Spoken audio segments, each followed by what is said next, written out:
Listo, porque probablemente haya estado muteado a la grabación. Ahí está.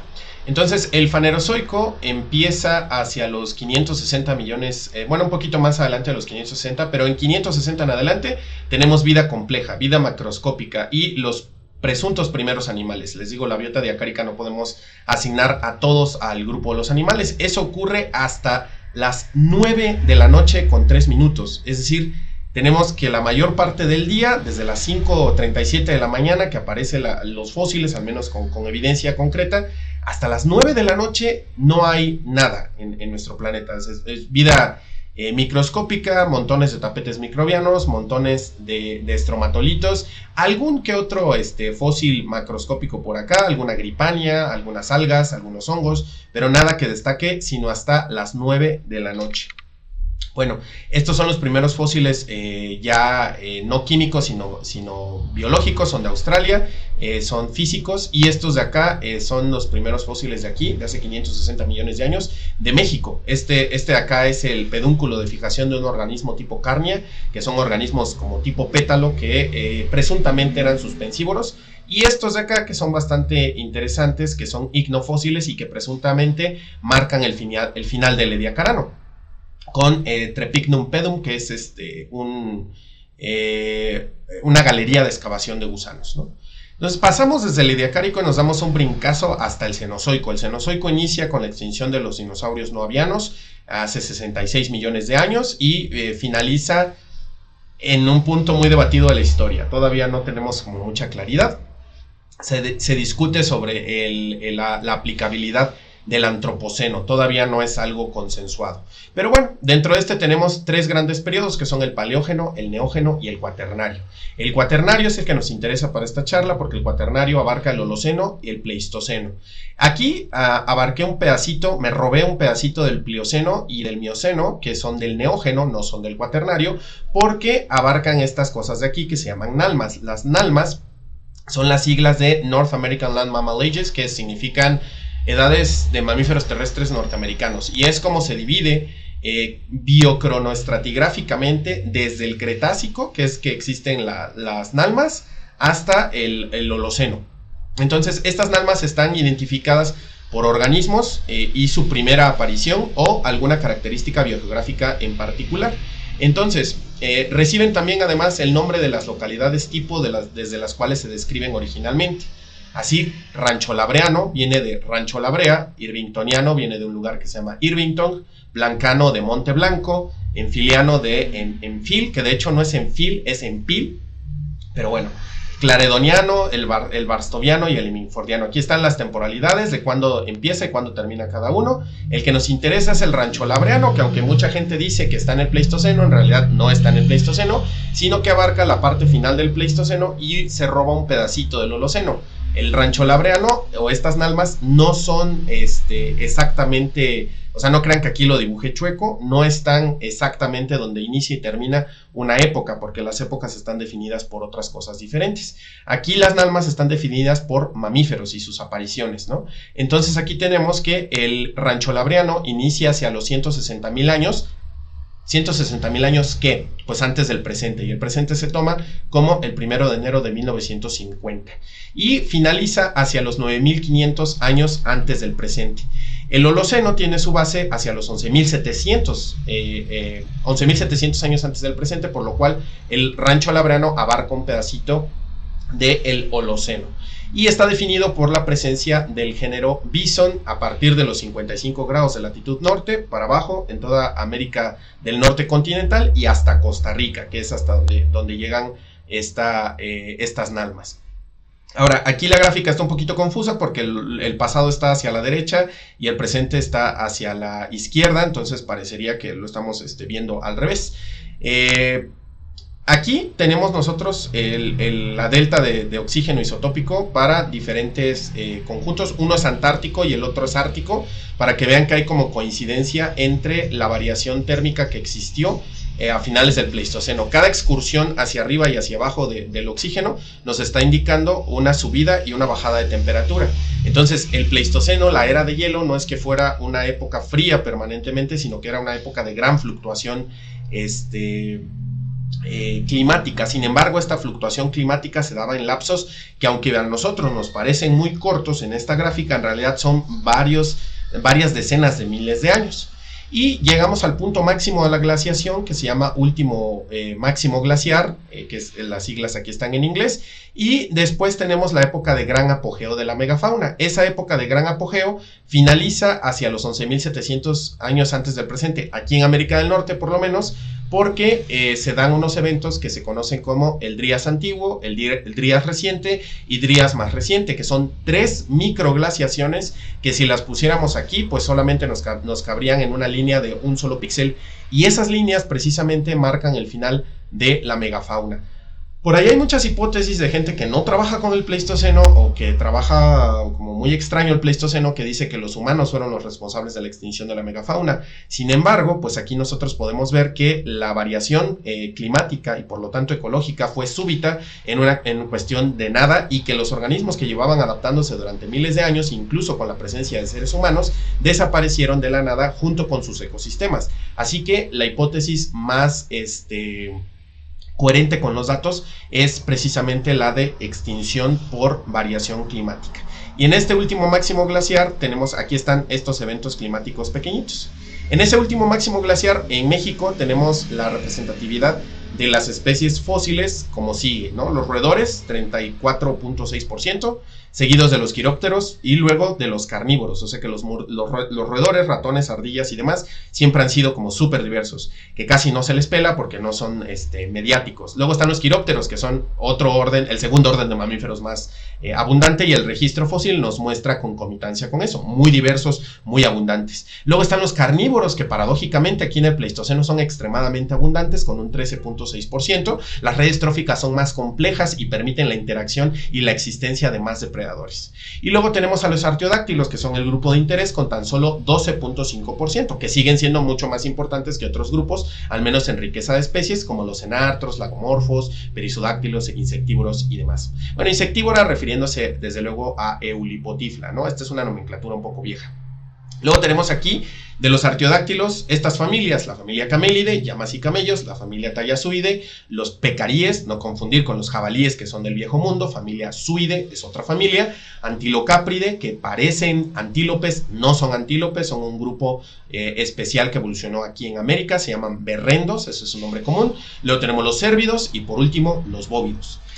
De estos, el 60% son rumiantes, es decir, antilocápridos, cérvidos y bóvidos. Pero aquí a los thallasuidos no los oscurecí. ¿Por qué? Porque ellos son rumiantes, más bien son no rumiantes, y los camélidos son rumiantes, pero rumiantes fisiológicos. Si hay algún veterinario viendo esto, tranquilo amigo veterinario, estamos hablando de ruminantia, el suborden, y no de rumiante, lo que pueden hacer con las cavidades estomacales, porque los camélidos son rumiantes en ese sentido fisiológico. Entonces, dentro del grupo ruminante, 60% abarcan el Pleistoceno.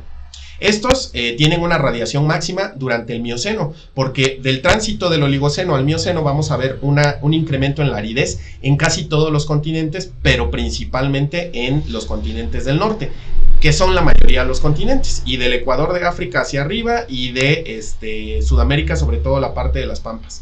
Esto permite que exista una gran cantidad de nuevas zonas ecológicas para explotar, y los animales que son capaces de explotar este nuevo ecosistema dominado por poáceas, que son precisamente los rumiantes, con una gran capacidad digestiva, con su estómago dividido en estómago y parte del esófago dividido en varias cámaras destinadas para el procesamiento y fermentación de los alimentos, pues explotan en diversidad. Aquí vemos a los venados, aquí vemos a todo este conjunto gigantesco de aquí son los bóvidos. Yo toda la vida he dicho que bóvide no es una familia, son varias familias, pero nos negamos a aceptarlo, ¿no? Y aquí tenemos a los que estaban restringidos a las selvas tropicales lluviosas: los mósquidos, los hidropótidos, los tragúlidos, que pues obviamente sus ecosistemas son muy restringidos y por lo tanto no tienen tanta variación como los demás. Actualmente existen 197 especies de rumiantes agrupadas en 6 familias, y tienen 9 familias más en el registro fósil, o sea, 3 familias más perdidas totalmente. Se distinguen actualmente por la diferenciación en sus apéndices craneales, denominados de manera coloquial como cuernos, pero solamente los bóvidos poseen cuernos verdaderos, que tienen un núcleo de cuerno y encima tienen un estuche córneo no deciduo, no se cae nunca y los acompaña durante toda la vida. Se remodela, se desgasta, adquiere otras formas, pero no se cae. Los cérvidos tienen cáncer superpotenciado, utilizaron parte del genoma del cáncer para poder hacer crecimientos óseos de manera selectiva, benéfica para estos animales, y ahora los utilizan como indumentaria sexual. Este es el hueso que crece más rápido de todos los vertebrados. No hay ningún vertebrado que crezca hueso a la velocidad a la que crecen las astas de los venados. Las astas de los venados son hueso, es desnuda, pero tienen una fase de crecimiento en la cual hay tejido vascular que les cubre piel, una piel como si fuera terciopelo llamada borra. Esa borra, los venados, una vez que alcanzan la madurez de las astas, la desgastan contra las ramas de los árboles, rocas y lo que se puedan encontrar para exhibir su cornamenta. Son astas, ¿no? Y la borra es decidua y, sorpresa, las astas de los venados son deciduas. Aquí vemos una cosa llamada pedicelo, que es el área de la cual se despegan las astas una vez terminada la época reproductiva, y los machos parecerán hembras desde algunos ángulos durante gran parte del año. Y esto solamente lo tienen en la época reproductiva. Al año siguiente van a volver a desarrollar estas astas, son una maravilla. Y luego tenemos a los antilocápridos, que son de los menos estudiados. Su núcleo de cuerno es parecido al de los bóvidos, pero surge justo encima de los ojos. Es mucho más delgado y este es producto de la fusión de dos núcleos de cuerno separados. Y a diferencia de cualquier bóvido que ustedes puedan encontrar en la actualidad, los antilocápridos son los únicos que tienen esta púa de adelante y que les da el nombre en inglés de pronghorn, que significa púa hacia adelante, ¿no? Esta púa delantera es la única vez en la que vamos a ver un estuche córneo ramificado. Los estuches córneos de los bóvidos no son ramificados nunca. Los de los berrendos pueden ser ramificados. Y lo más interesante es que el estuche en sus capas más exteriores es deciduo. Cada año se cae. Y se cae de manera similar al de los cérvidos, pero no se quedan desnudos. Debajo viene el nuevo estuche creciendo que permite que la cosa que tiene en el apéndice craneal, que no tiene nombre en español, lo perdí, lo encontré en una publicación vieja y lo perdí, pues siga creciendo y se desarrolla a lo largo de la vida de estos animales.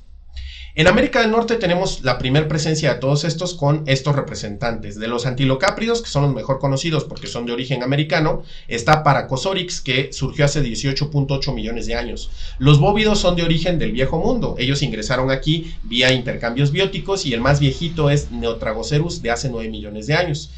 Algo importante con los bóvidos es que no se quedaron. Invadieron, los desplazaron competitivamente y lo volvieron a intentar muchos millones de años después con los bisontes y otras formas. Y los cérvidos, que los cérvidos ingresaron desde el Plioceno hace 4.9 millones de años con Breccia y se quedaron a vivir en las Américas y radiaron monstruosamente. Sudamérica es uno de los núcleos más grandes de radiación de la familia Cérvide. En México, aquí están las rayas rojas, representan precisamente las familias Antilocapride, Bóvide y Cérvide, sus puntos de origen y qué tenemos en México de registro fósil. De los antilocápridos, bueno, casi le pegamos al origen de los berrendos. De los cérvidos, pues bueno, tenemos pocas localidades pliocénicas conocidas y bien fechadas, por lo tanto, pues no tenemos tanto conocimiento de los más tempranos, no tenemos Breccia segura aquí en México, y de los bóvidos, pues no hay nada hasta precisamente Rancho Labreano. Por aquí hay una invasión temprana durante el Irvingtoniano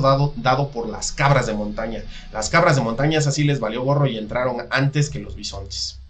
Este es el foco de interés.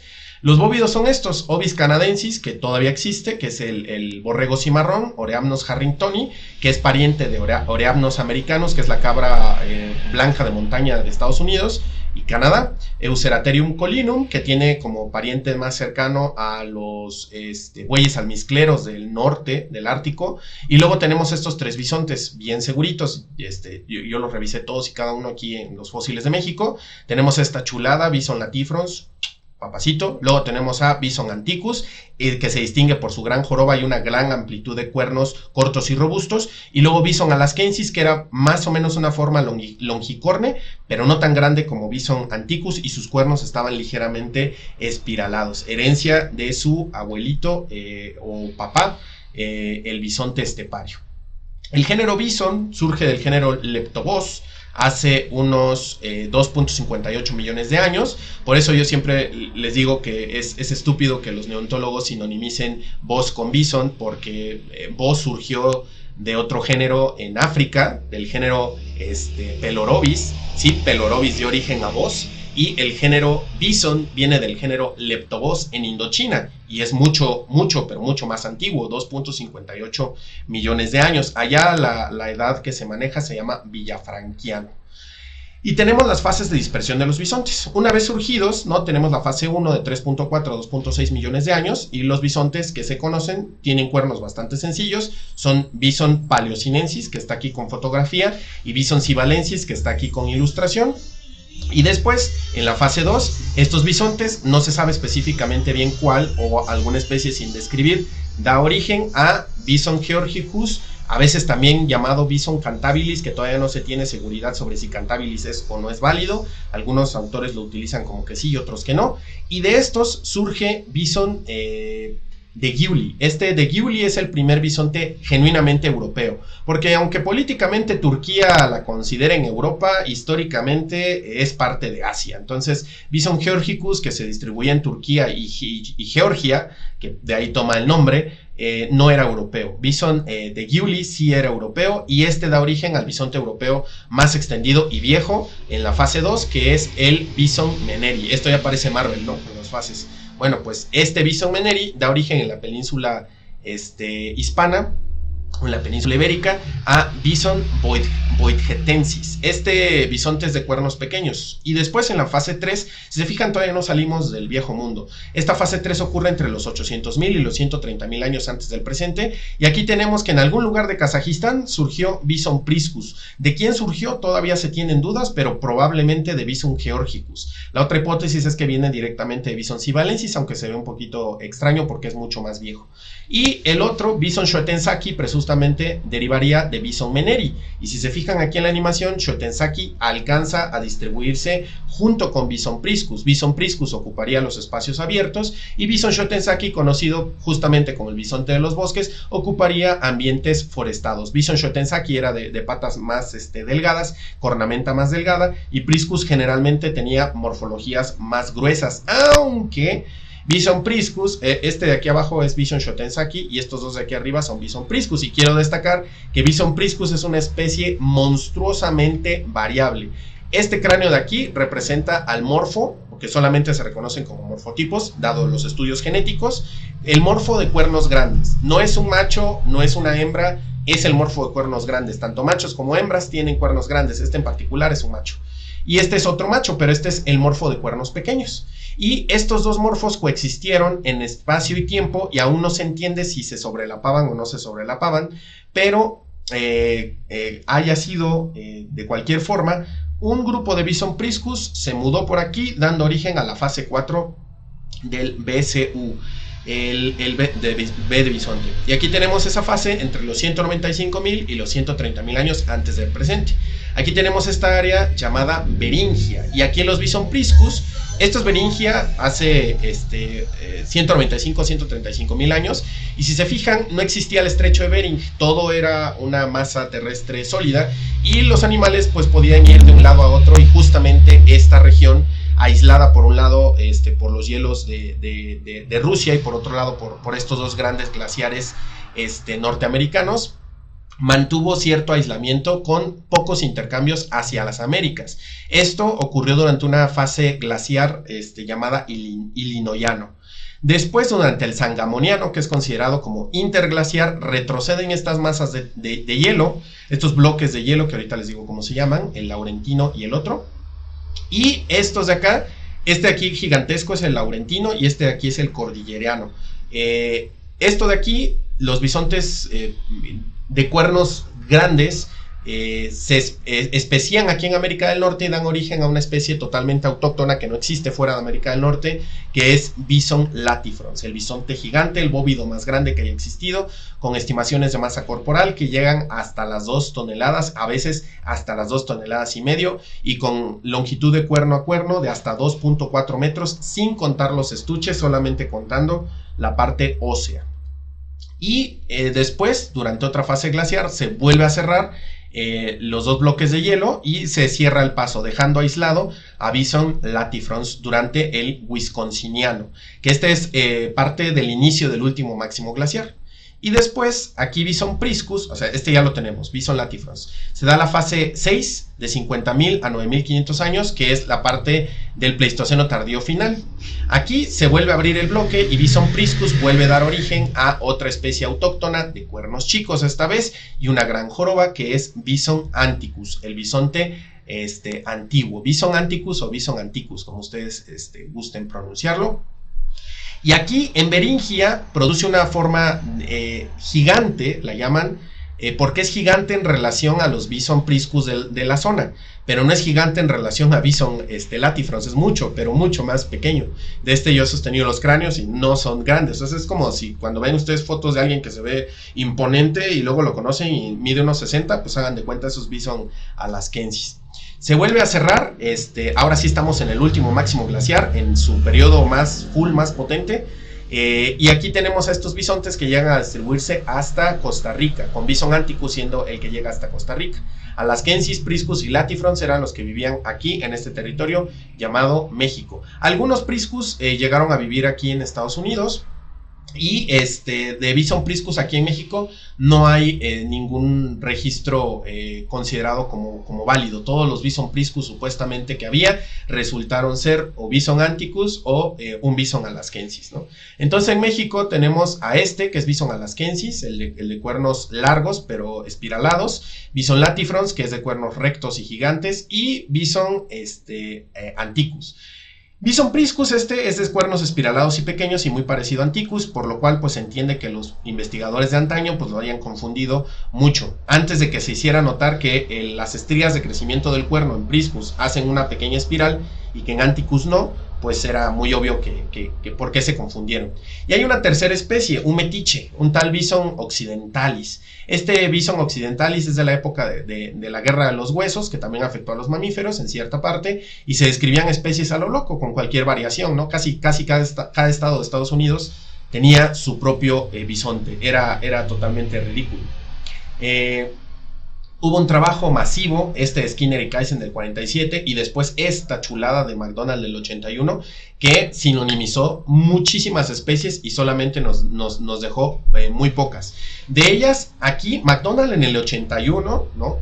Grande McDonald, dijo, Bison anticus, Bison occidentalis, perdón, como que no se me hace tan diferente de Bison anticus y yo lo clasificaría como una subespecie, si acaso.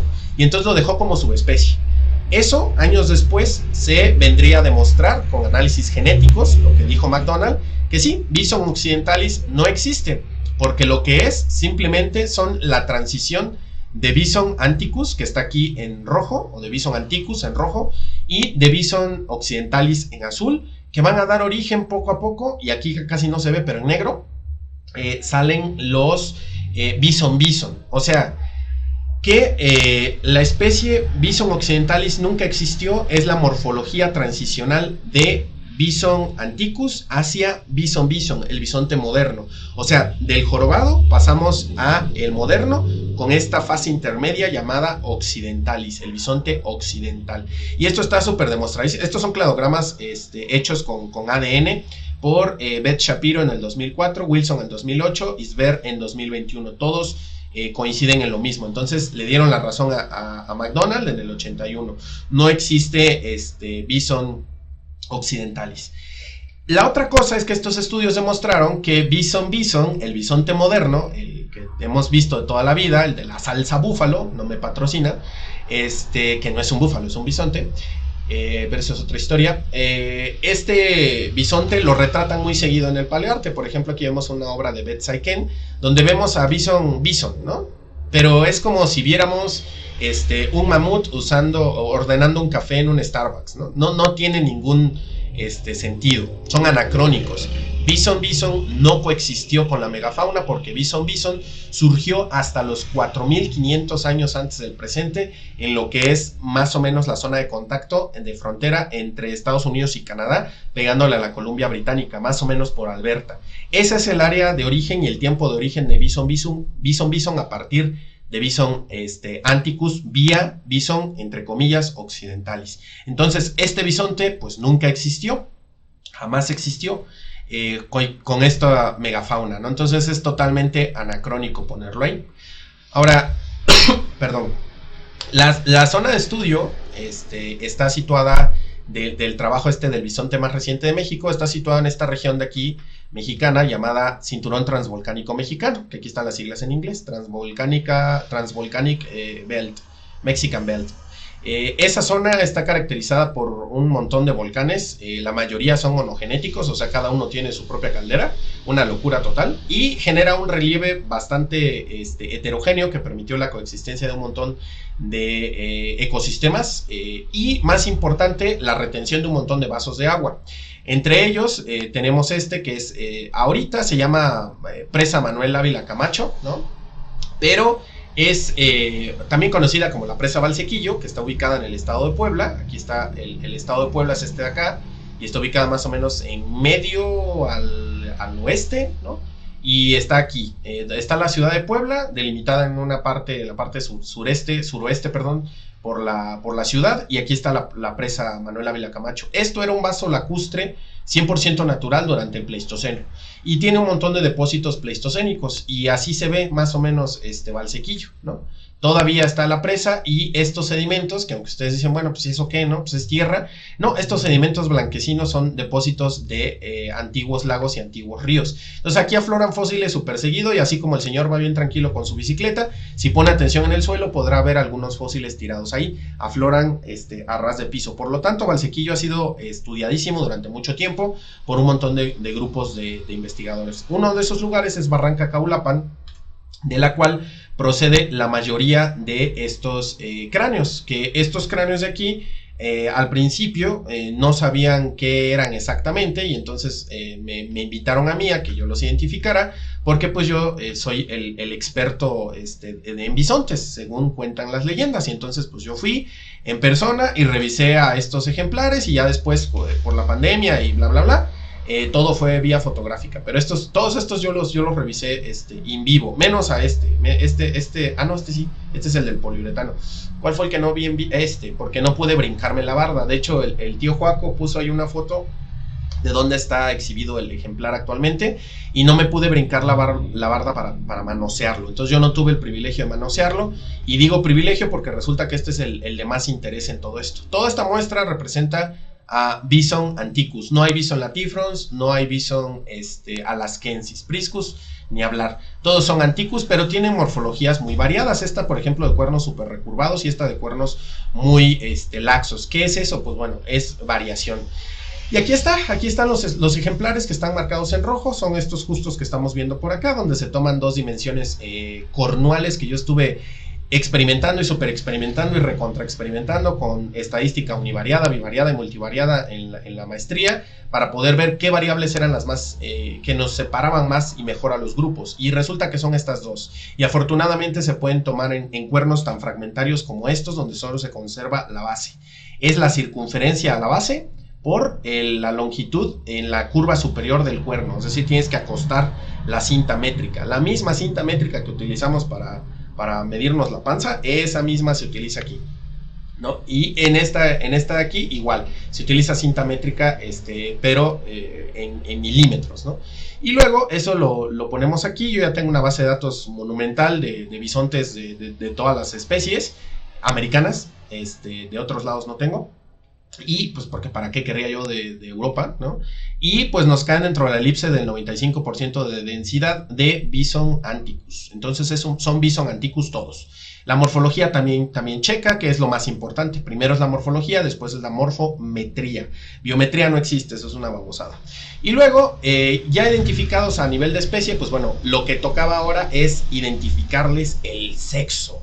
¿Y cómo se hace eso? ¿Se hace mediante tactos? No, se hace checando la forma del cuerno, porque McDonald en el 81 documentó amplísimamente qué tan variables eran los cuernos de los machos y de las hembras, y propuso estos patrones, y son estos, ¿no? Que las hembras tienen cuernitos redondos y los machos los tienen elípticos a subtriangulares. Se llama así porque esto que están viendo ustedes acá son las formas exactas tomadas. Esto sí lo dibujé con las herramientas. Y esta es la forma exacta tomada de una fotografía que yo tomé. Y aquí hay una técnica bastante interesante donde se utiliza un alambre que no modifique su forma, se envuelve el núcleo y luego se saca con cuidado y ya tienes la forma exacta del núcleo. O sea, no hay necesidad de cortar, y esa técnica me la inventé yo porque decían, hay que cortarlos para ver qué forma tienen. Y yo, no, se puede con esta otra más barata, ¿no? Y entonces con esto sacamos cuáles eran machos, cuáles eran hembras, ¿no? Entonces la mayoría de los chiquitos pues eran hembras, lo cual pues no tiene gran ciencia, porque de hecho en las medidas la mayor parte de los que están aquí abajo son hembras y los que están aquí arriba en esta elipse son machos. Esta elipse grandototota son los latifrons, estos sí son unos, vean esta bestia de acá, este es un señor don megamacho, chad, mandíbula de hierro, ¿no? Entonces este de aquí era macho, este de aquí era macho, este de aquí era macho y este de aquí era macho, y este también era macho. Estos chiquititos eran hembras. No, una hembra nada más. Entonces vi los símbolos mal, perdón. La mayoría eran machos.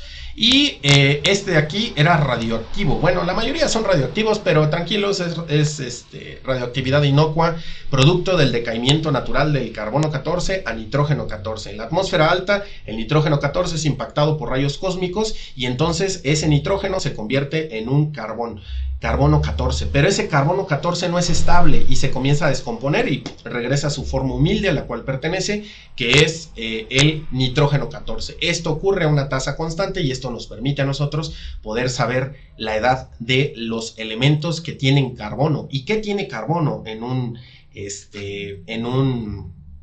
fósil de este tipo? Pues el colágeno. Entonces la fuente de carbono de estos fósiles no es la roca, es el colágeno. Si no tienes colágeno, no tienes fuente de carbono y consecuentemente no tienes análisis radiométrico. Por lo tanto, habría que checar. Desgraciadamente los procesos de fosilización son muy proclives a mandar al carajo al carbono y entonces pues se acaba. Afortunadamente sí tuvo colágeno que recuperar, y si se fijan por la curva, cuando tu puntito cae aquí, que el puntito hay que contrastarlo contra histograma unificado, este histograma de aquí gris, si cae fuera del 95% de la confianza, o sea, por acá, pues oye, tu carbono no es muy fiable. Si cae por acá, que es muy por encima, tampoco es fiable porque tu edad es como muy, muy inconstante. Entonces tiene que tener una probabilidad alta. Y esta otra curva también nos da la determinación, es decir, cuántas veces impactaron los átomos de carbono en la platina dentro de los espectrómetros. Entonces esto está en el punto más alto, o sea, es una medida fiable. Y esto nos lo tienen que dar y lo tenemos que reportar en los artículos cuando presentamos medidas de este tipo, porque son importantes. Ahora, con esto se hace una ecuación, un ajuste, y nos da las edades calibradas en años antes del presente. Por eso les decía yo en el canal que me parece absurdo que nos regañen a los científicos por no usar antes de Cristo. Nosotros, pues no señora, es que no se usa antes de Cristo no porque seamos ateos comunistas, es porque así nos lo dan en los laboratorios y así es como tenemos un estándar todos para podernos referir y sin tener que estar convirtiendo 2 veces nada más para que tu tía católica esté feliz. Entonces pues no, por eso es que no lo hacemos, ¿no? Entonces nos dio esta fecha, 7151 años antes del presente, con 70 años de rango de error. 70 años en una prueba radiométrica es nada, ¿no? Es un abuelito por aquí, un abuelito por allá y se acabó. Nuestro Bison anticus, vean, aquí está la fecha de origen del Bison moderno, del bisonte que vive en la actualidad. Y si se fijan, nuestro Bison anticus cayó aquí, que es en el Holoceno. Y ahí fue donde yo dije, oye, Paco se llama el Francisco, maestro en ciencias. Yo le dije, que era quien nos estaba coordinando, yo le dije, oye Paco, ¿no está mal la fecha? No, son 7151. Y yo le digo, oye, ¿sabes qué? Mándanos esta de laboratorio, ¿no? Ya nos mandó directamente la muestra. Y sí, 7151, no lo podíamos creer. Y entonces dijimos, oye, es que esto amerita un artículo. Y entonces fue que hicimos y escribimos el artículo, ¿no? Obviamente, como somos latinoamericanos, pues los gringos no nos pelaron y muchos de ellos dicen que esta fecha está mal. ¿Por qué? Porque pues no ocurre en Estados Unidos y por eso está mal. O sea, racismo a tope, ¿no? A lo que da. Entonces aquí tenemos el año 0 de la era común, o sea, aquí el anno domini, pues, aquí está el 2021 cuando hice esta presentación y aquí está el presente, 1950. Entonces, el bisonte de aquí, 7000 años contados del presente. Por lo tanto, pues era súper importante porque representaba una supervivencia tardía de Bison anticus en México que no había sido detectada antes. Y esta supervivencia tardía tiene implicaciones arqueológicas tremendas porque en el sitio de Valsequillo se han encontrado puntas de flecha, se han encontrado herramientas fabricadas por humanos y se ha dicho que están directamente asociadas a matazón humano megafauna. Y entonces dijeron, ven, hay bisontes del Pleistoceno, estos, ¿no? Bison anticus, coexistiendo con humanos. Y entonces nosotros agarramos y con este único cráneo les decimos, no, saben que tengan muchísimo cuidado porque puede ser que sean supervivientes tardíos como este bisonte, que no fue nada raro de encontrar. Esto, la información estratigráfica la omití porque no tenía ningún sentido aquí, pero tenemos ubicado el estrato fosilífero del cual viene y está muy cerca del estrato en el cual ocurren las herramientas líticas. Y como les dije más o menos al principio, si tú vas caminando por ahí te puedes encontrar los fósiles y eso, que estén aflorando hasta arriba, se le denomina descontextualizados, ya no tienen contexto estratigráfico. Interpretar fósiles descontextualizados es un gravísimo error porque podrías estar mezclando temporalidades y nosotros demostramos eso con esto. ¿Cuáles son las conclusiones de esto? Número 1, me encantan los bisontes.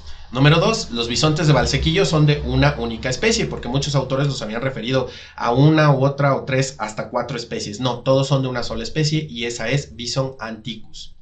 Se presentan dos morfologías distintas, se presenta tanto la morfología anticus como la morfología occidentalis. Cabe destacar que el nuestro, el holocénico, no es de la morfología transicional, es de la morfología vieja, así que es hoy por hoy un superviviente muy tardío de la morfología vieja aquí en México, mientras que en Estados Unidos y Canadá ya se ve extinto, esa morfología viejita todavía estaba presente aquí en México. El fechamiento de radiocarbono nos dio una edad de 7151 años antes del presente, lo cual lo ubica en el Holoceno y no en el Pleistoceno. Su morfología es primitiva, es la morfología Anticus anticus, no es la morfología Anticus occidentalis. Y eso nos habla de que los ambientes en México fueron más estables que los ambientes en Estados Unidos y Canadá durante el Pleistoceno y que permitieron la supervivencia de este bisonte. O la hipótesis alternativa es que este bisonte era tan todas mías que sobrevivió a pesar de todas las cosas. Y es una de las más probables porque al final del día pues dio origen al bisonte moderno y es el único superviviente notorio de la megafauna de América del Norte. Y cuando uno habla del animal más grande de América del Norte siempre refiere a los bisontes terrestres, desde luego, ¿no? Este es el registro más temprano de un bisonte extinto en México y de hecho de megafauna, ¿no? Pero bueno, expande también el rango de edad de los fósiles de Valsequillo, que se creía que eran todos del Pleistoceno, pues no, hay algunos del Holoceno temprano. Y hace dudar sobre los hallazgos paleoindios, ojo, no es un término peyorativo, así se llaman, así fueron nombrados en Valsequillo, ¿no? Yo les llamo pobladores tempranos. Y pues bueno, por su atención, muchísimas gracias y que los mugidos de los bisontes les acompañen siempre. Salud. Me voy, no es cierto, aquí está la grabación. Adelante. Amén, aleluya. Qué bien, excelente, Master, gracias por esa. Aplausos. Se fijan, eso es lo que me gusta. Sí, bueno, aquí todo. Sí, bastante interesante la charla. A mí me encanta eso de los isótopos estables, toda la información que puede dar eso. Estos son radioactivos, no usamos estables para este. Ah, ya.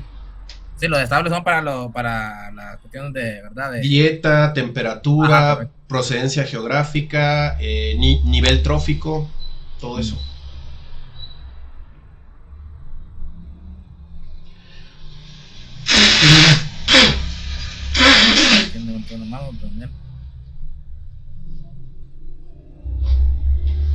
No, perdón. Adelante. Adelante, Daniel, creo que... Simón, bueno, antes que nada, Doc, un placer, la verdad, estar aquí. Y bueno, pues ahora sí que, perdón la ignorancia y a lo mejor la sinceridad de la pregunta.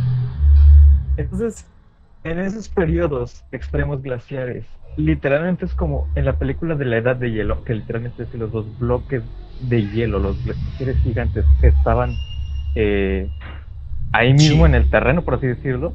Sí. Así los bloques gigantes de hielo. Sí, y una de las evidencias... Una de las evidencias más chidas que hay de eso es que hay unas rocas que los glaciares gigantes arrastran y que han acabado en picos montañosos así paraditas solitas sobre un terreno que ya se erosionó y que no son procedentes de ahí.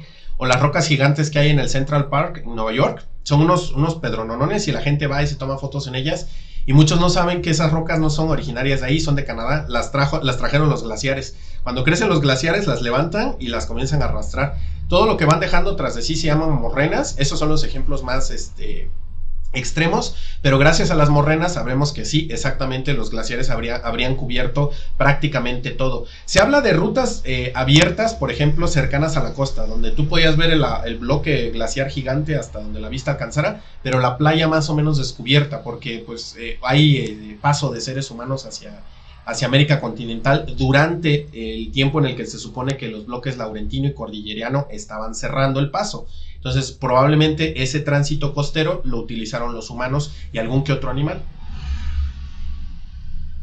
Ok. Y ahora la otra, ya es una pregunta un poco rebuscada igual, lo mismo, pero por ejemplo, estos animales eran, como usted lo menciona, gigantes. Latifrons está inmenso, está hermoso y a mí, sobre todo que me encantan los toros y sobre todo que sean de cuernos grandes, están preciosos, pero en este caso, ¿qué mantenía el equilibrio en ese ecosistema? ¿Qué se comía a estas bestias? Bueno, porque hasta donde ya tengo entendido y donde pues he leído y lo que también he visto ahí en su página, Dientes de Sable queda prácticamente descartado porque se alimentaba de venados y pecaris, hasta donde tengo entendido. Al menos en Rancho La Brea. Ok. Solo voy a decir una cosa al respecto. No subestimen la fuerza de los grandes felinos. Si asumimos que Pantera atrox era como el león moderno, los leones tienen su, digámoslo así, su título entre numerosas comillas del rey de las bestias por una fuerza inmensa.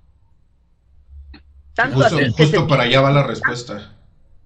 Sí, tanta es la fuerza de un león que créeme, hay un reporte científico de un león que corriendo a casi toda velocidad contra un ternero de elefante de 6 años de edad, lo hizo caer, o sea, de una purita tacleada. Sí, de hecho, se sabe que leones de un zarpazo han matado personas rompiéndoles el cuello de un golpe. Sí. O sea, de un golpe les rompen el cuello a una persona y los matan al acto. Solo para que se den una idea de la tremenda energía que generan estos animales al moverse con toda su fuerza y velocidad. Ahora imagínate, eso es un animal de 420 kilogramos. Sí, de hecho para allá iba la respuesta, ¿no?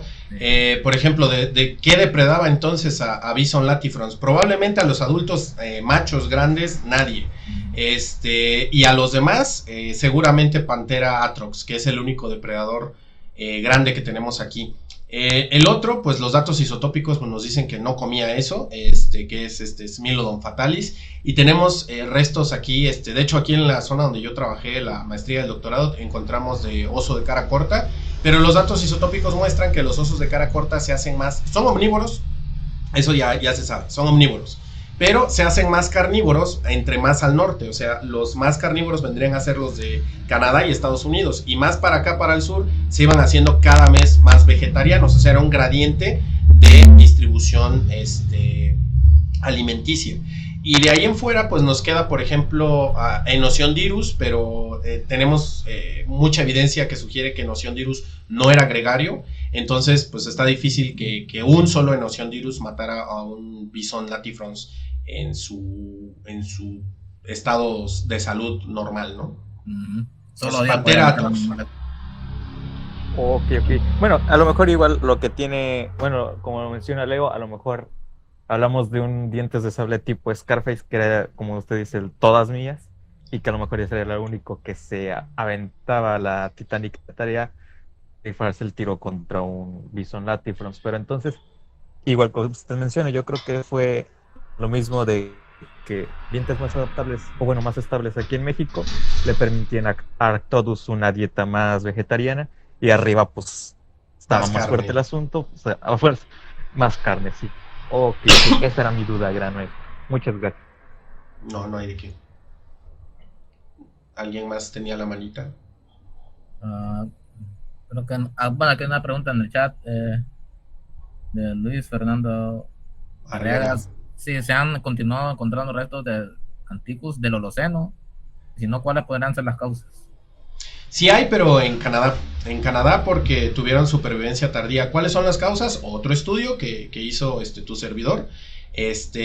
Donde revisamos 3 puntos geográficos diferentes de México y analizamos la dieta de los bisontes de esta especie, Bison anticus, y demostramos algo que los gringos no nos creyeron y no les gustó, ¿no? Que es que los bisontes antiguos en Estados Unidos tenían una dieta como muy limitada y aquí en México no, tenían una dieta más plástica y entonces eso es lo que probablemente los hizo sobrevivir. El que tú tengas una dieta plástica hace que cuando se da un fenómeno de extinción pues sobrevivas, ¿no? Entonces la supervivencia tardía de Bison anticus y de que fuera el único que sobreviviera, aunque sea una pseudoextinción al producir a Bison, pues bueno, es por precisamente los cambios de adaptabilidad. Y de hecho los bisontes modernos también muestran bastante adaptabilidad. Tiene 2 ecomorfos, uno forestal, que es llamado Bison atabase, y otro de grandes planicies, que es Bison. Entonces, estos 2 se dedican a comer como más ramoneo y el otro más pastoreo. Y esta variación de la dieta en Bison anticus era todavía más grande, era muy muy grande, y en un gradiente tan chiquito que estamos hablando de comparar, por ejemplo, bisontes de la región mixteca de Oaxaca y de la zona de Michoacán. O sea, de Oaxaca a Michoacán no hay un gran gradiente latitudinal, pero sí hay una gran variación en la dieta de estos animales. Ok. ¿Alguien más en alguna pregunta? Por acá hay una de Leandro que me gustaría abordar. Dice, el cuello de Bison anticus debió tener un cuello muy fuerte. Pues, ¿qué crees? Que no. En Rancho La Brea, afortunadamente, alguien hizo una tesis. Maldita la hora en la que no se publicó, porque no está en un paper, está en una tesis, y me costó un montón de trabajo conseguirla, porque justo esa era una de las preguntas, porque teníamos vértebras en la maestría y en el doctorado, y decíamos, bueno, ¿y cómo sabemos de qué bisonte es? Y decíamos, bueno, pues si Latifrons tenía chicos cuernononones, pues seguramente tenía vértebras cervicales más robustas. Y había una tesis de Rancho La Brea que analizaba eso, y resulta que no hay diferencias significativas entre las vértebras. Y son esqueletos articulados, o sea, no presupusieron que era de una especie o de otra.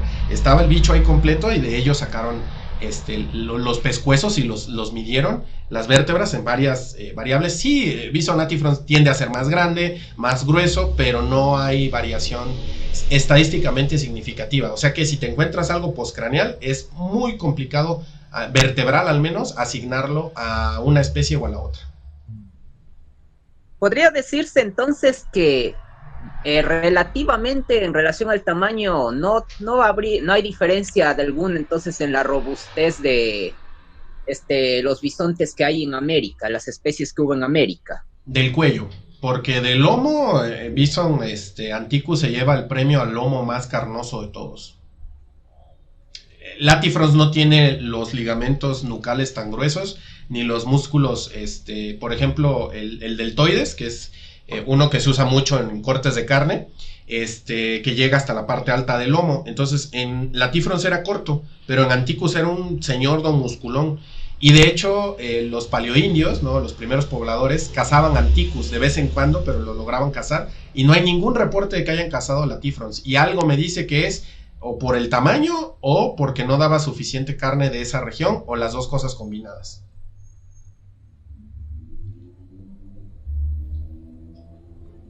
Bueno, también dije, el pato, se han encontrado restos de bisontes en el permafrost, con restos en buen estado de conservación de piel.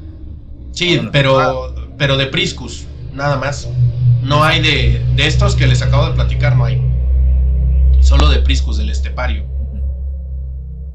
Y dice también, pudo haber hibridación, pudo haber hibridación entre especies como el mamut colombino y el lanudo, entre las especies de bisontes. Probablemente, pero no hay evidencia de ello. Y yo diría que no, porque, por ejemplo, en el caso de los mamuts, tú ves una zona muy clara donde aparecen los jeffersonis, ¿no? Que son el híbrido del lanudo y el columbino, y es muy claro donde está la zona geográfica donde ocurren, que es justo en donde se traslapan sus áreas de distribución. Pero estos dos bisontes, el gigante y el antiguo, coexistieron durante miles de años, por lo menos 50,000 años de coexistencia, ¿no? Y sus rangos geográficos se decía que eran separados, que ocurrían diferentes. Yo en la licenciatura y en la maestría demostré que no es cierto, que en México los tenemos coexistiendo. Y los gringos tienden a repetir mucho y decían una especie única con gran variación.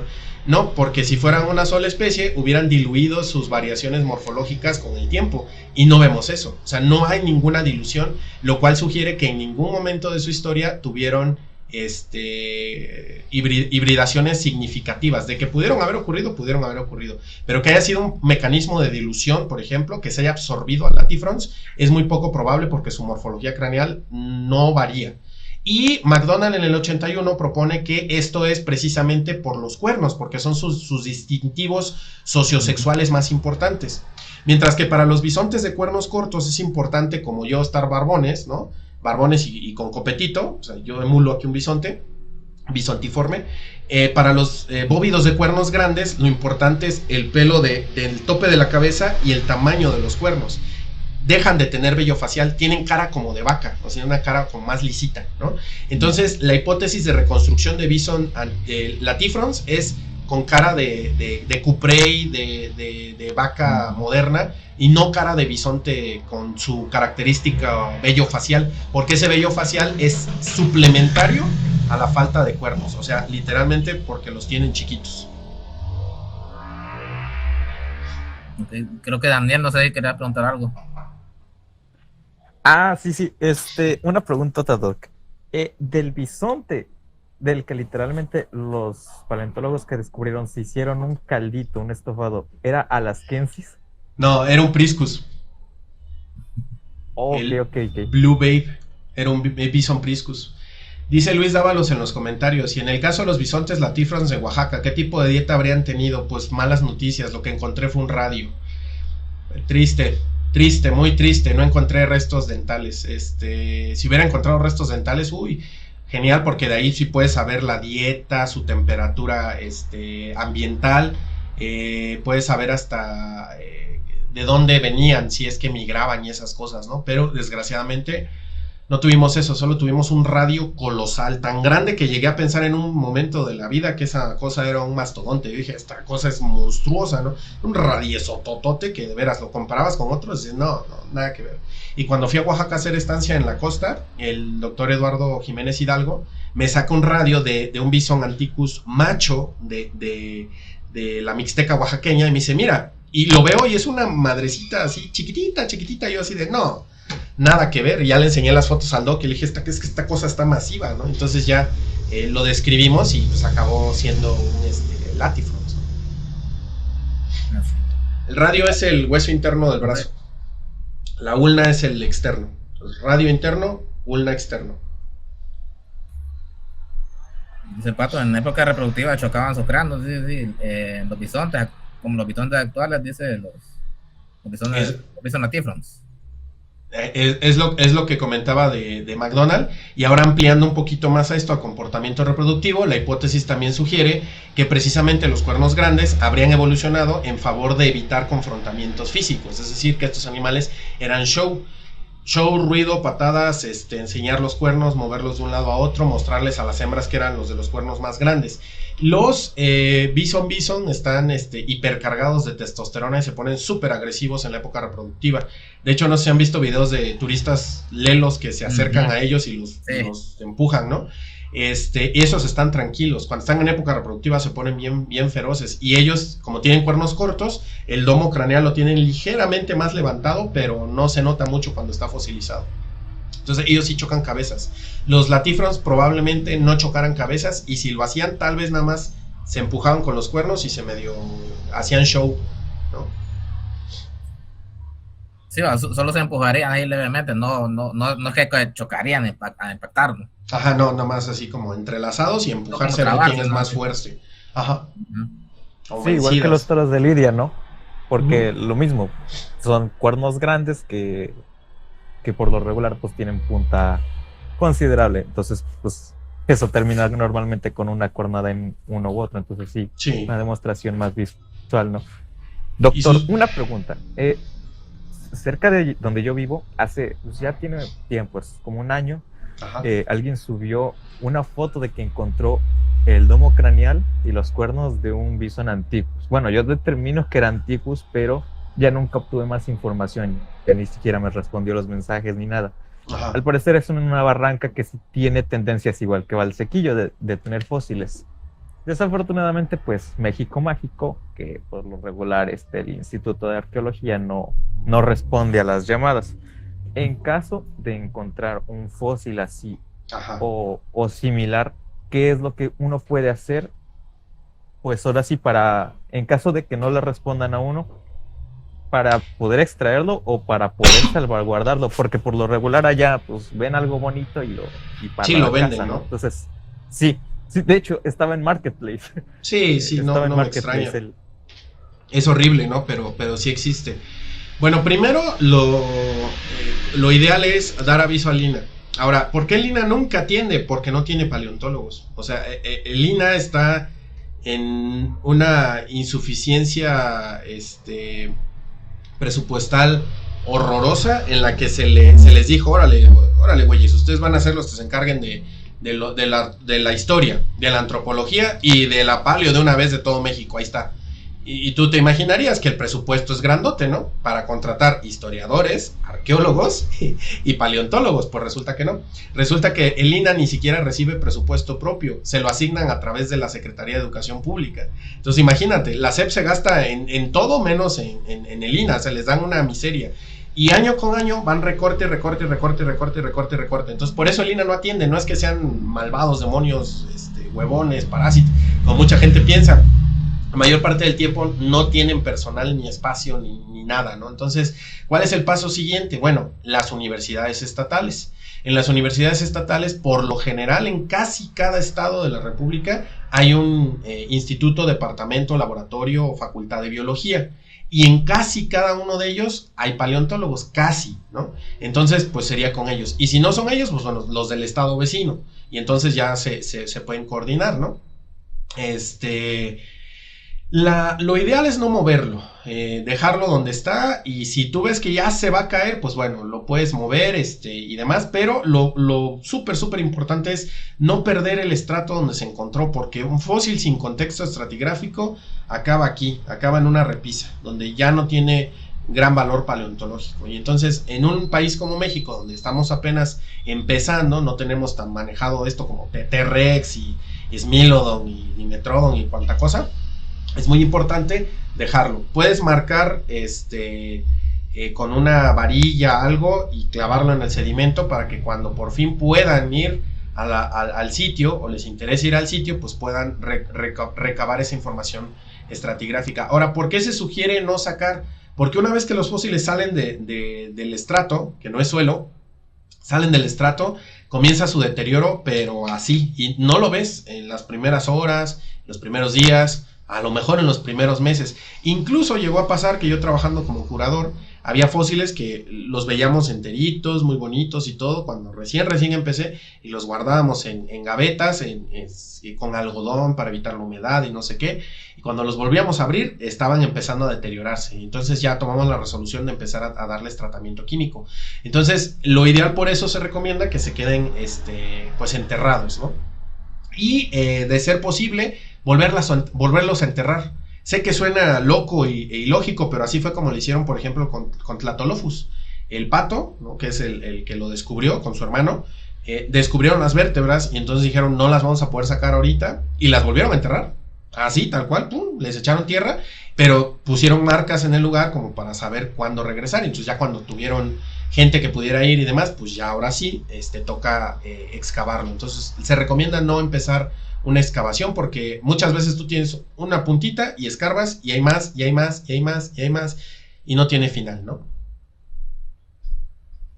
Ok. Sí, porque desafortunadamente, afortunadamente, pues en Tlaxcala, bueno, hasta donde investigué, pues no hay la facultad de biología. Quería Entonces, vete a estudiarlo, la UAP. pero pues la única opción era Puebla. Ajá, Sí, Puebla, en la UAP. sí. Ahí con el maestro Carlos Castañeda Ok, Posadas. ok. O doctor Alberto Cruz. Ellos dos. Carlos Castañeda está ahorita, Alberto Cruz creo que anda en Rancho La Brea, pero con ellos dos. Ok. Ajá. Bueno, ZS Ramfel mencionó que para el estudio radiométrico de los restos fósiles se analizó el colágeno que se encontraba en ellos, sin importar el tipo de organismo. Es una regla general que exista colágeno no fósiles para poder realizar este estudio. En vertebrados para radiocarbono, sí, y el colágeno puede provenir ahora hasta de los dientes, porque lo que une los prismas de hidroxiapatito son colágeno. Y antes no se podía porque no había técnicas lo suficientemente finas para sacar colágeno de diente. Y en dientes donde se conserva mejor, desgraciadamente la muestra tiene que ser un poco más grande, entonces tienes que sacrificar un diente más grande. Para otros organismos no necesariamente pueden ser otras fuentes de carbono orgánico. Pero para vertebrados, que es lo que yo le sé, sin ningún lugar a equivocarme, sí te puedo decir que sí es colágeno el que se utiliza. El pato creo que levanta la mano.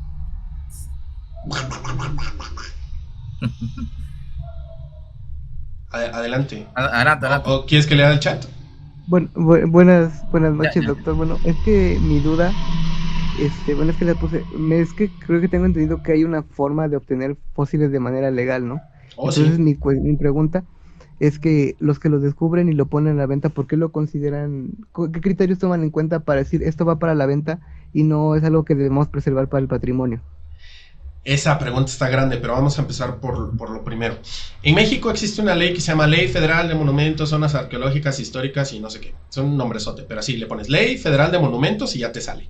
En el artículo 28 bis, reformado en el año más bonito del mundo, que es obviamente 1986, añadieron los fósiles bajo protección y hay muchas más cláusulas donde hay penas de cárcel y demás por sacar fósiles de territorio nacional. Entonces, esta ley protege los fósiles de territorio nacional únicamente, no protege los fósiles de ningún otro país.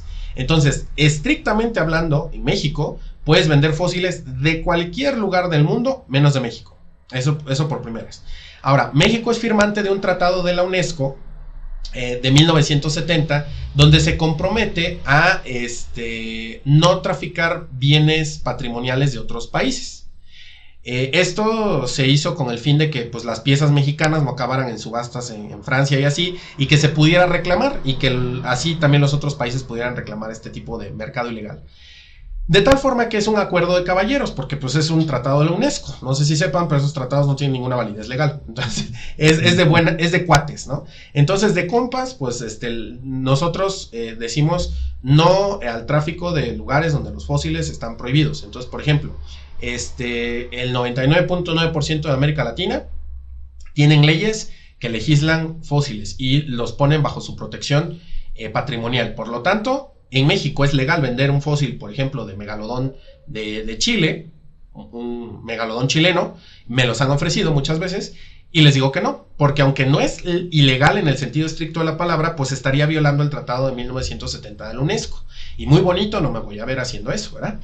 Entonces, esa es la situación. Entonces, en México, los fósiles que tú quieres a la venta de manera legal, pues van a tener que ser fósiles desde los que sus países es legal la venta. Por ejemplo, mosasaurio.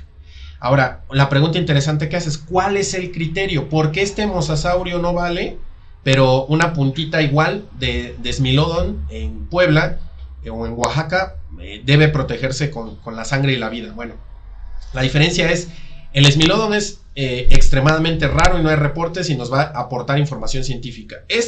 No nos va a aportar absolutamente nada nuevo, nada. Y sé que suena feo porque todo el mundo tiene la idea muy romántica de que todos los fósiles aportan. La realidad es que los paleontólogos sí nos pasamos de románticos y no todos aportan tanto. Entonces ya no va a aportar nada, ¿no? Más que educación. Entonces, fuera de ahí no.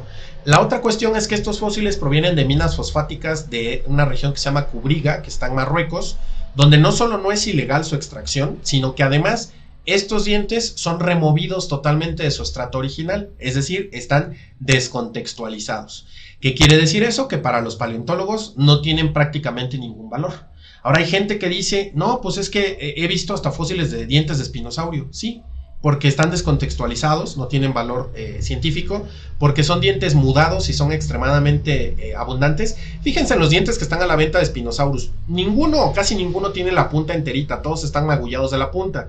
Comían peces de escamas muy duras, entonces muy comúnmente mordían algo duro, se rompían la punta y mudaban el diente. Por eso hay tantos dientes de Spinosaurus. Los dientes de Spinosaurus no son raros. La otra es que como son recolectados por gente en Marruecos de manera artesanal, o sea, a mano, y los ponen a la venta en mercaditos locales de Marruecos, eso está permitido por su ley. Sí, está legislado, y de hecho en 2019 lo intentaron tirar abajo. Intentaron proteger los fósiles como se protegen aquí en México, pero como ellos ya habían legislado a favor de la comercialización de los fósiles descontextualizados como estos, sus trilobites, sus amonites pulidos, sus nautilos y cuanta cosa, porque tienen un montón, está permitido por la ley, porque es la forma de vida de unas cantidades de gente que no se imaginan, ¿no? Lo que sí no está permitido es que una mina fosfática, por ejemplo, se dedique a sacar fósiles, ¿no? Eso sí está totalmente penado por la ley. Entonces, por eso es la diferencia entre qué es legal y qué no es legal, ¿no? Y el contexto es más grande si nos vamos a otros países, ¿no? Dice Luis Fernando Arriaga Rivera, ¿hubo o hay más megafauna encontrada en la temporalidad más tardía de bisonóticos?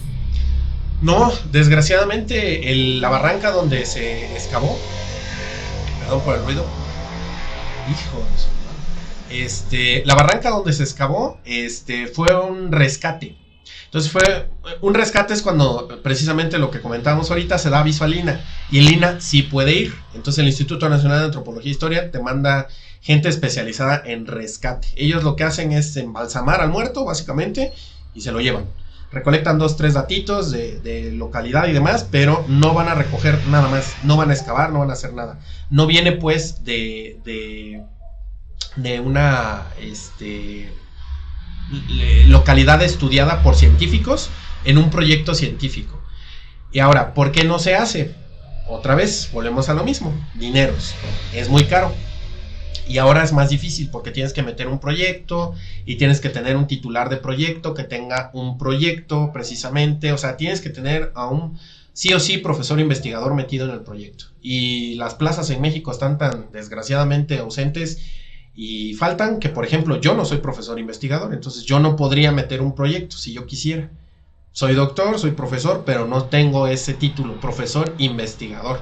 Como no tengo ese pequeño gran título, no puedo tener todo lo demás y no tengo acceso a ese tipo de presupuesto. Entonces no puedo gestionar. Y los que sí pueden gestionar, no les importa, o ya estaban a punto de jubilarse, o publican el mismo artículo 30 veces, ¿no? Pues así pasa. Buenos días. Daniel González. A cierto señor de Nuevo León le hace falta leer esas leyes. La intentó cambiar. Si se fijaron, en Paleos publiqué que intentó cambiar la ley. Utilizó a sus alfeñiques del Museo del Desierto y utilizó a los saqueadores alemanes para que les dijeran a los legisladores de Nuevo León que no eran fósiles, que eran grabados inusuales, que no eran huesos, que ya eran estampas, decían ellos. Y pasaron una ley para traficar los fósiles de Nuevo León, y particularmente los de Vallecillo, donde hay hasta mosasauroides primitivos con piel, ¿no? De ahí viene el único plesiosaurio del mundo conocido con el contorno de piel completo, ¿no? Estudiado con las patas, pero pues de ahí viene, ¿no? Y la Suprema Corte de Justicia de la Federación tuvo que derogar esa ley porque estaba sobrepuesta a la Ley Federal de Monumentos que ya existe y que ya protege los fósiles. Entonces, como si tú dijeras, yo quiero hacer una ley contra la mortandación. Entonces, pero ya hay una ley federal de homicidios, ¿no? No, pero es que esta es mortandación, no es homicidio. Guiño, guiño. Entonces, eso fue lo que hicieron ellos, pero con fósil y grabados inusuales. Afortunadamente no se logró. Siguen actuando con total impunidad, pero bueno, por lo menos no lo lograron por la vía legal. El pato levantó la pata otra vez, dice. A ver, el pato. Bueno, Por ejemplo, se ha difundido el caso de un señor que tenía en su casa el único resto conocido de Mauricosaurus. En su caso, ¿eso es legal o realmente lo que está haciendo es un solo engañar a la gente mediante... Es ilegal a más no poder y el señor es tan o tonto o descarado que no se da cuenta. Yo creo que es cínico, yo creo que sabe que tiene influencias y que no le pueden hacer nada, porque ese ejemplar está registrado en su patio trasero, está registrado como parte de la colección del Museo del Desierto.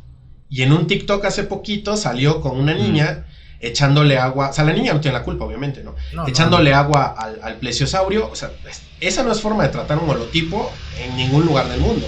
Tampoco es forma tenerlo en una cochera, porque en donde estás en una cochera, exhibido como si fuera un trofeo. Estos son réplicas, estos son fósiles comerciales, estos no importan, ¿no? Estos si se explotan hoy, a nadie los va a extrañar. Si Mauriciosaurus, qué nombre tan horrible, desaparece, se va toda la información científica con ese plesiosaurio, ¿no? La cuestión aquí es que legalmente está registrado dentro de la colección del Museo del Desierto. Ahora, existe evidencia plena y vasta en TikTok, porque el señor así lo hace, de que ese holotipo no está en el Museo del Desierto, está en su cochera. Ahora, ¿qué puede hacer el INAH al respecto? Pues gracias a la corrupción rampante de México, pues prácticamente nada, ¿no? Entonces, por eso es que el Museo del Desierto pues es cómplice, o sea, realmente no es una institución limpia, pues tiene una cola que le pisen que uy, ni el registro fósil, ni un Apatosaurus tiene una cola así de flagelicaudata.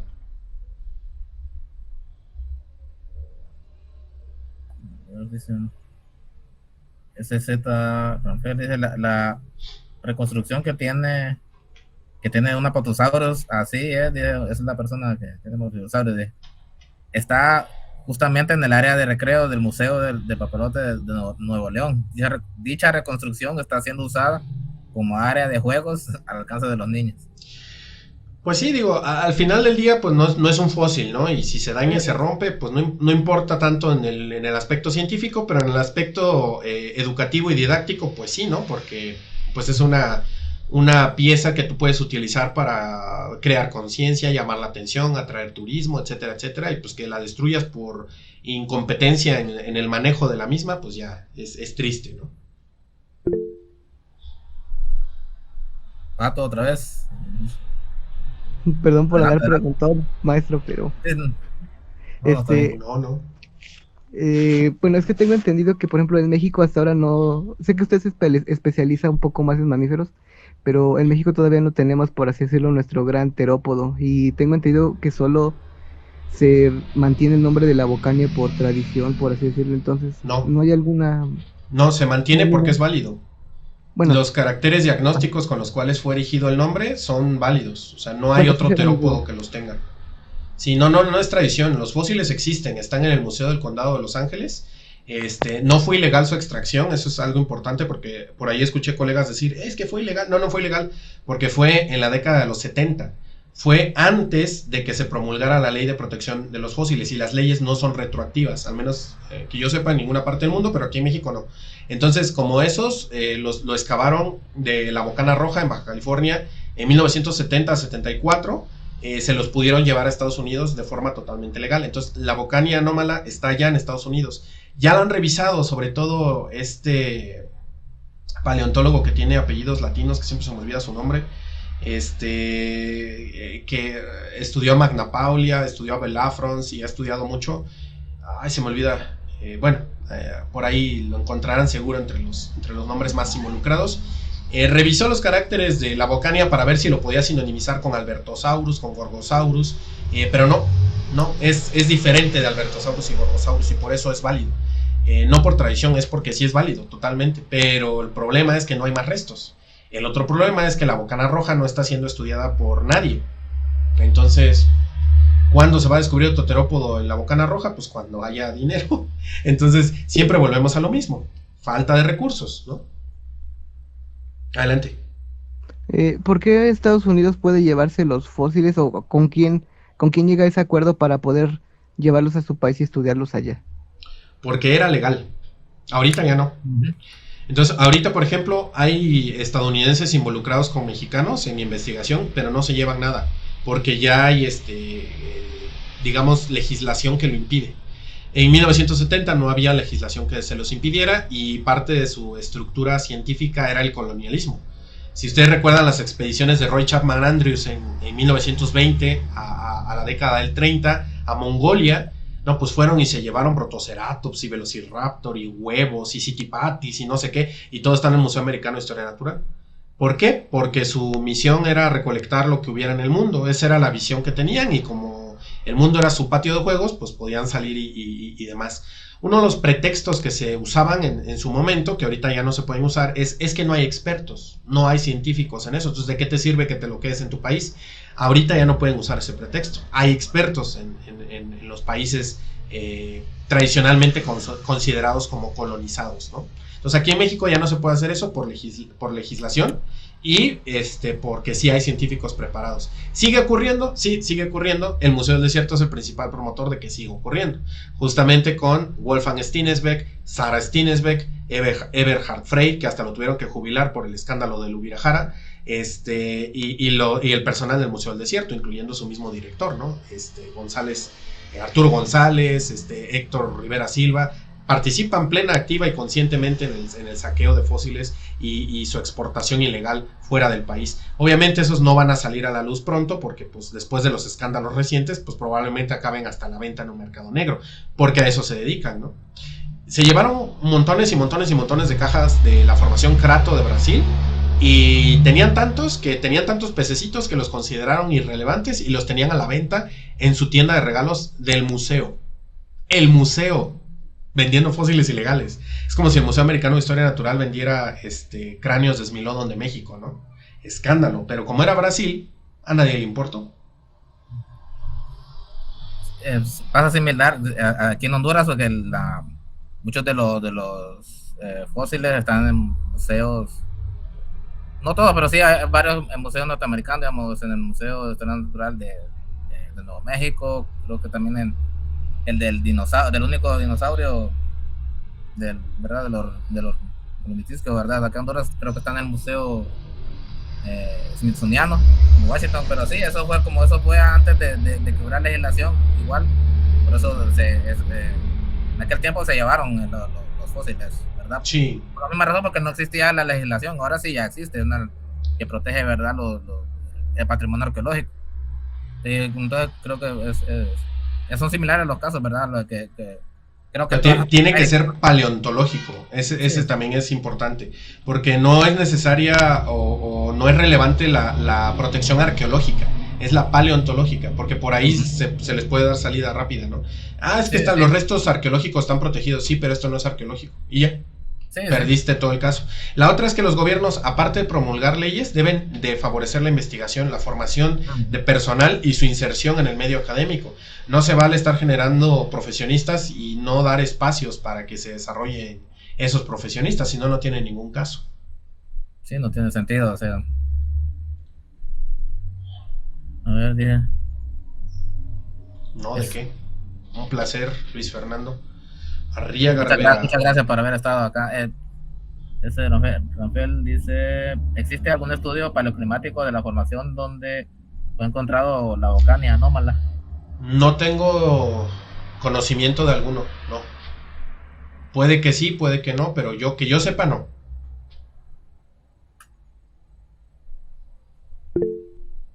Ok. Adelante, Pato. Bueno, en su video de Titanoboa Cerrejonensis menciona que después de múltiples descubrimientos se agrandó, se descubre que era más grande de lo que anteriores descubrimientos habían hecho. Eso tengo entendido que es un caso raro en paleontología, de que un descubrimiento agranda un ejemplar, ¿no? Sí. ¿Ha ocurrido en alguna otra especie? No, que yo recuerde, no, excepto por los casos en los que un juvenil no era identificado como un juvenil y después ahí era el juvenil, ¿no? Y siempre sí era más grande.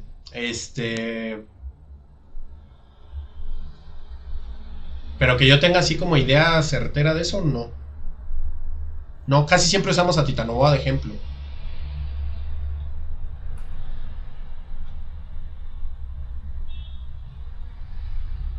¿Alguien más tiene alguna duda? Ya, me acordé de uno. Smilodon populator de Argentina. En masa corporal se encontraron unos en 2015, se les estimó y resultaron ser de los más pesados de toda su especie. Ese es otro caso. Sí, eso yo lo he compartido y sí, digamos, en Argentina, los argentinos sí me dicen, ¿cómo es posible? Esas tallas son llamas de úrsidos, no podría ser, es imposible. Leandro dice algo importante aquí, dice Tyrannosaurus, sí, pues con el descubrimiento de Scotty, ¿no? Pasa a hacerse más grande y más masivo, ¿no? Tiene la mano levantada, ZS. Adelante. Sam. Sí, ¿qué tal? Buenas noches. Buenas. Ya ve que así como existe el Tratado de Invertebrados, que son como 10 o 15 volúmenes, ¿hay algo similar para la clasificación de plantas fósiles? Es que de paleobotánica no sé mucho, más bien ahí ve con Paleo Andrea. Ella es paleobotánica. Yo conozco un libro muy muy bueno que es de paleobotánica, que es relativamente reciente y que cubre todo, desde briofitas hasta angiospermas, y ese es el que uso yo para dar clases. Y yo lo tengo en PDF por pobre, ¿verdad? Pero impreso de hacer un libro, no así, déjalo, busco y te paso el nombre y lo dejo aquí en el chat. Pero así como el tratado de paleontología de invertebrados, esas chuladas, no hay. Entonces, lo busco y te digo, ¿no? Muchas gracias. Paleobotany. ¿Quién tiene alguna pregunta? Es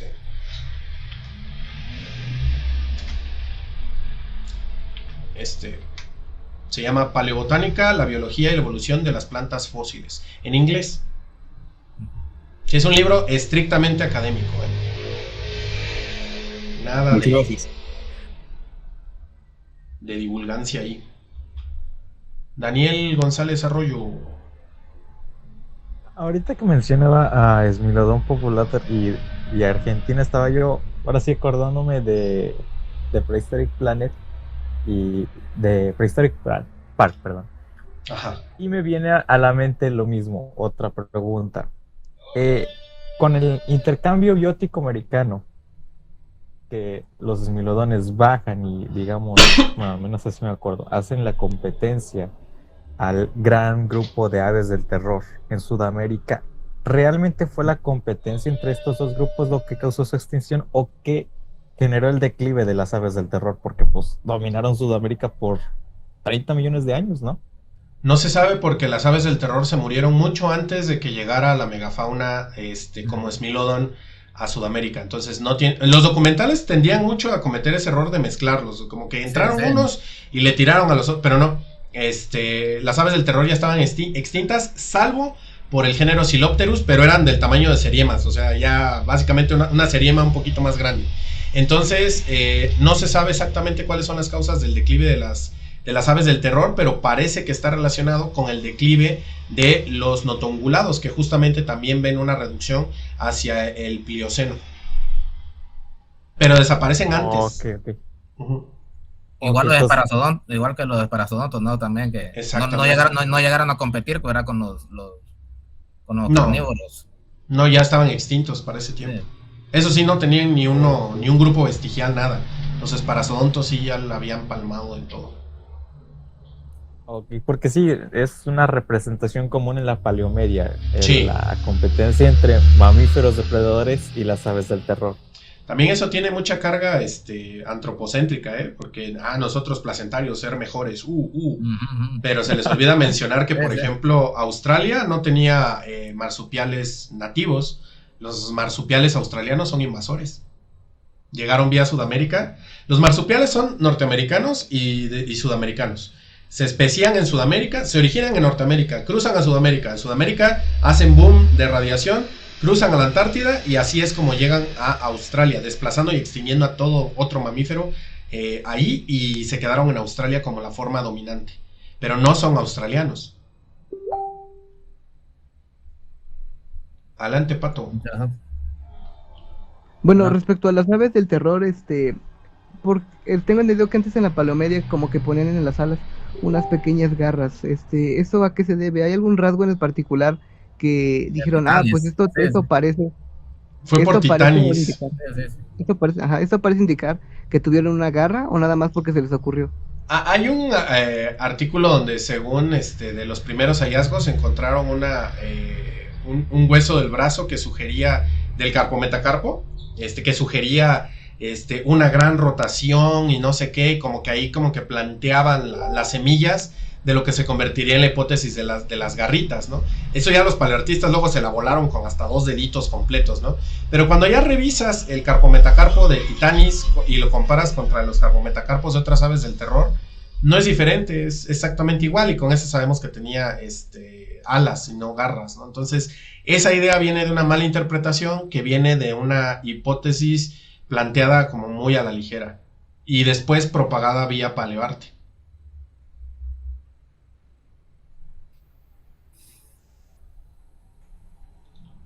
Además, hablando de la competencia de la supuesta de la megafauna del norte y del sur, yo mismo incluso hice un post bastante explicativo sobre que Thylacolmilus atrox no era dientes de sable con convencional. Todos los rasgos esqueléticos de Thylacolmilus son tan literalmente diferentes a cualquier dientes de sable que imaginarlos como equivalentes sería hasta muy atrevido, la verdad. Sí, de hecho los últimos estudios muestran que no había mucha similitud, más allá de los caninos grandes, no había similitud ecológica ni morfológica. Solo es como un gran decir. El pato.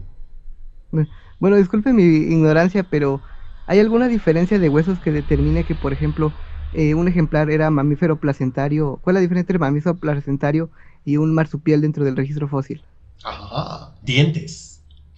Los paleomastozólogos somos la burla de los dinosaurios porque nos dicen tooth paleontologist, ¿no? De todos. Paleontólogos de dientes. Sí, papito, pero nuestros dientes sí son informativos, no como los tuyos. Siempre les decimos eso, ¿no?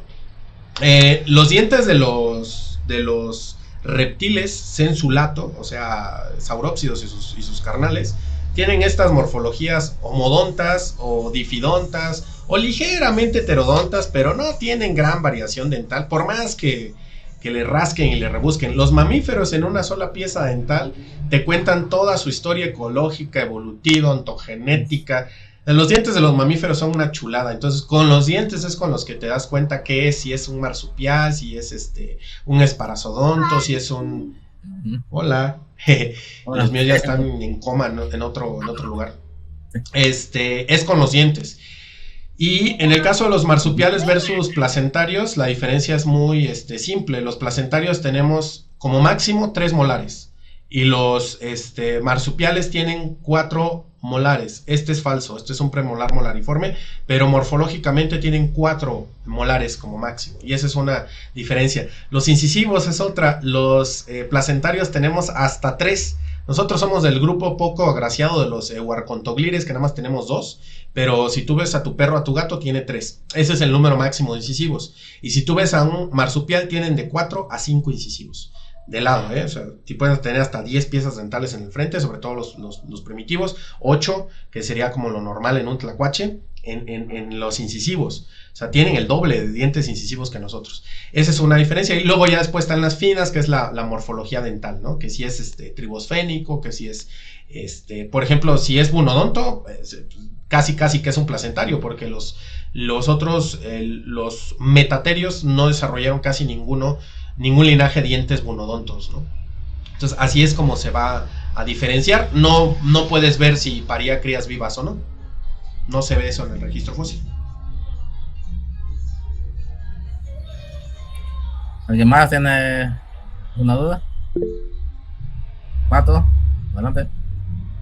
Bueno, por su relación entre entelodontes e hipopótamos, ¿cree que los entelodontes podrían tener, digamos, una cara más gordita de lo que se representa en el paleoarte común?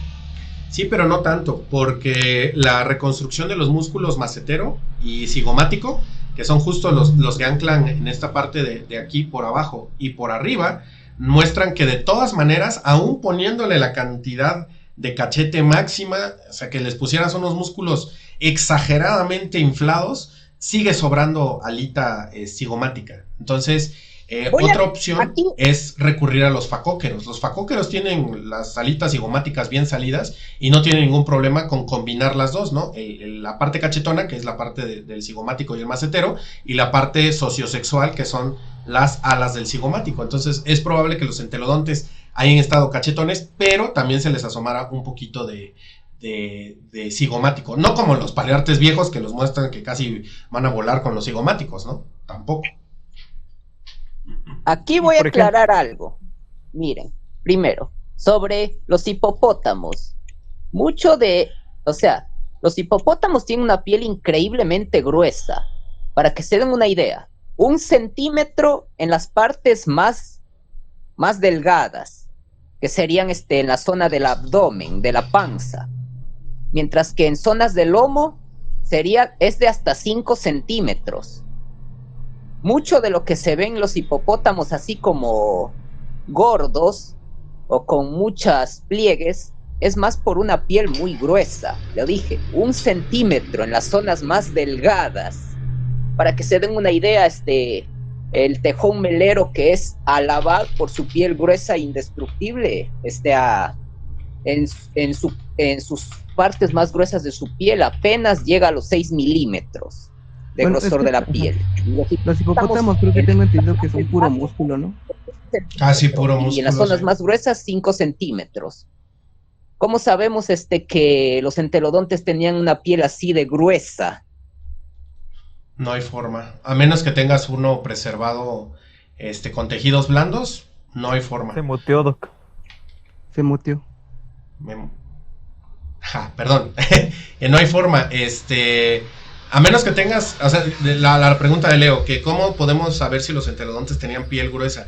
No hay forma, porque la única forma sería tener preservados tejidos blandos. ¿Es imposible? No, porque hay camélidos miocénicos con cabezas enteritas preservadas. Ahora, las condiciones para que se dé eso son extraordinarias, y si yo estoy vivo para cuando eso se logre descubrir, pues va a estar genial, pero lo veo difícil. Y por ejemplo, Doc, yo me crié mucho con prácticamente todo lo que conocí de fauna prehistórica fue por la paleomedia. Y respecto precisamente al tema de los entelodones y el deonodón, ¿cómo queda el asunto? O bueno, ¿qué dicen los estudios más recientes? ¿Son carnívoros, omnívoros o le tiran más a herbívoros? Es un lío gigante porque los datos no son concluyentes. Por ejemplo, en el género Entelodon, los datos que ya por fin alguien se dignó a hacerles desgastes, muestran claramente herbivoría, no eran carnívoros.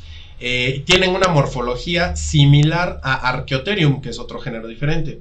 Archaeotherium tiene evidencia de mordidas en cadáveres porque son los únicos, la amplitud de corona entre diente y diente que quedan con las mordidas en cadáveres, no me acuerdo si de qué organismos en un lecho de muerte, pero que por lo menos llegaron a consumir carroña. El resto no tiene nada. Entonces la opinión está dividida. Hay quienes le dan mucho más peso a la evidencia de carroñeo de Archaeotherium y hay quienes le dan mucho más peso a la evidencia de desgaste de los dientes. Como la evidencia de desgaste de los dientes me está dando una señal, porque yo me dedico a eso, una señal de una gran parte de la vida, yo creería que esa es más importante que la evidencia de carroñeo, que pudo haberse dado de manera totalmente esporádica una vez en la vida.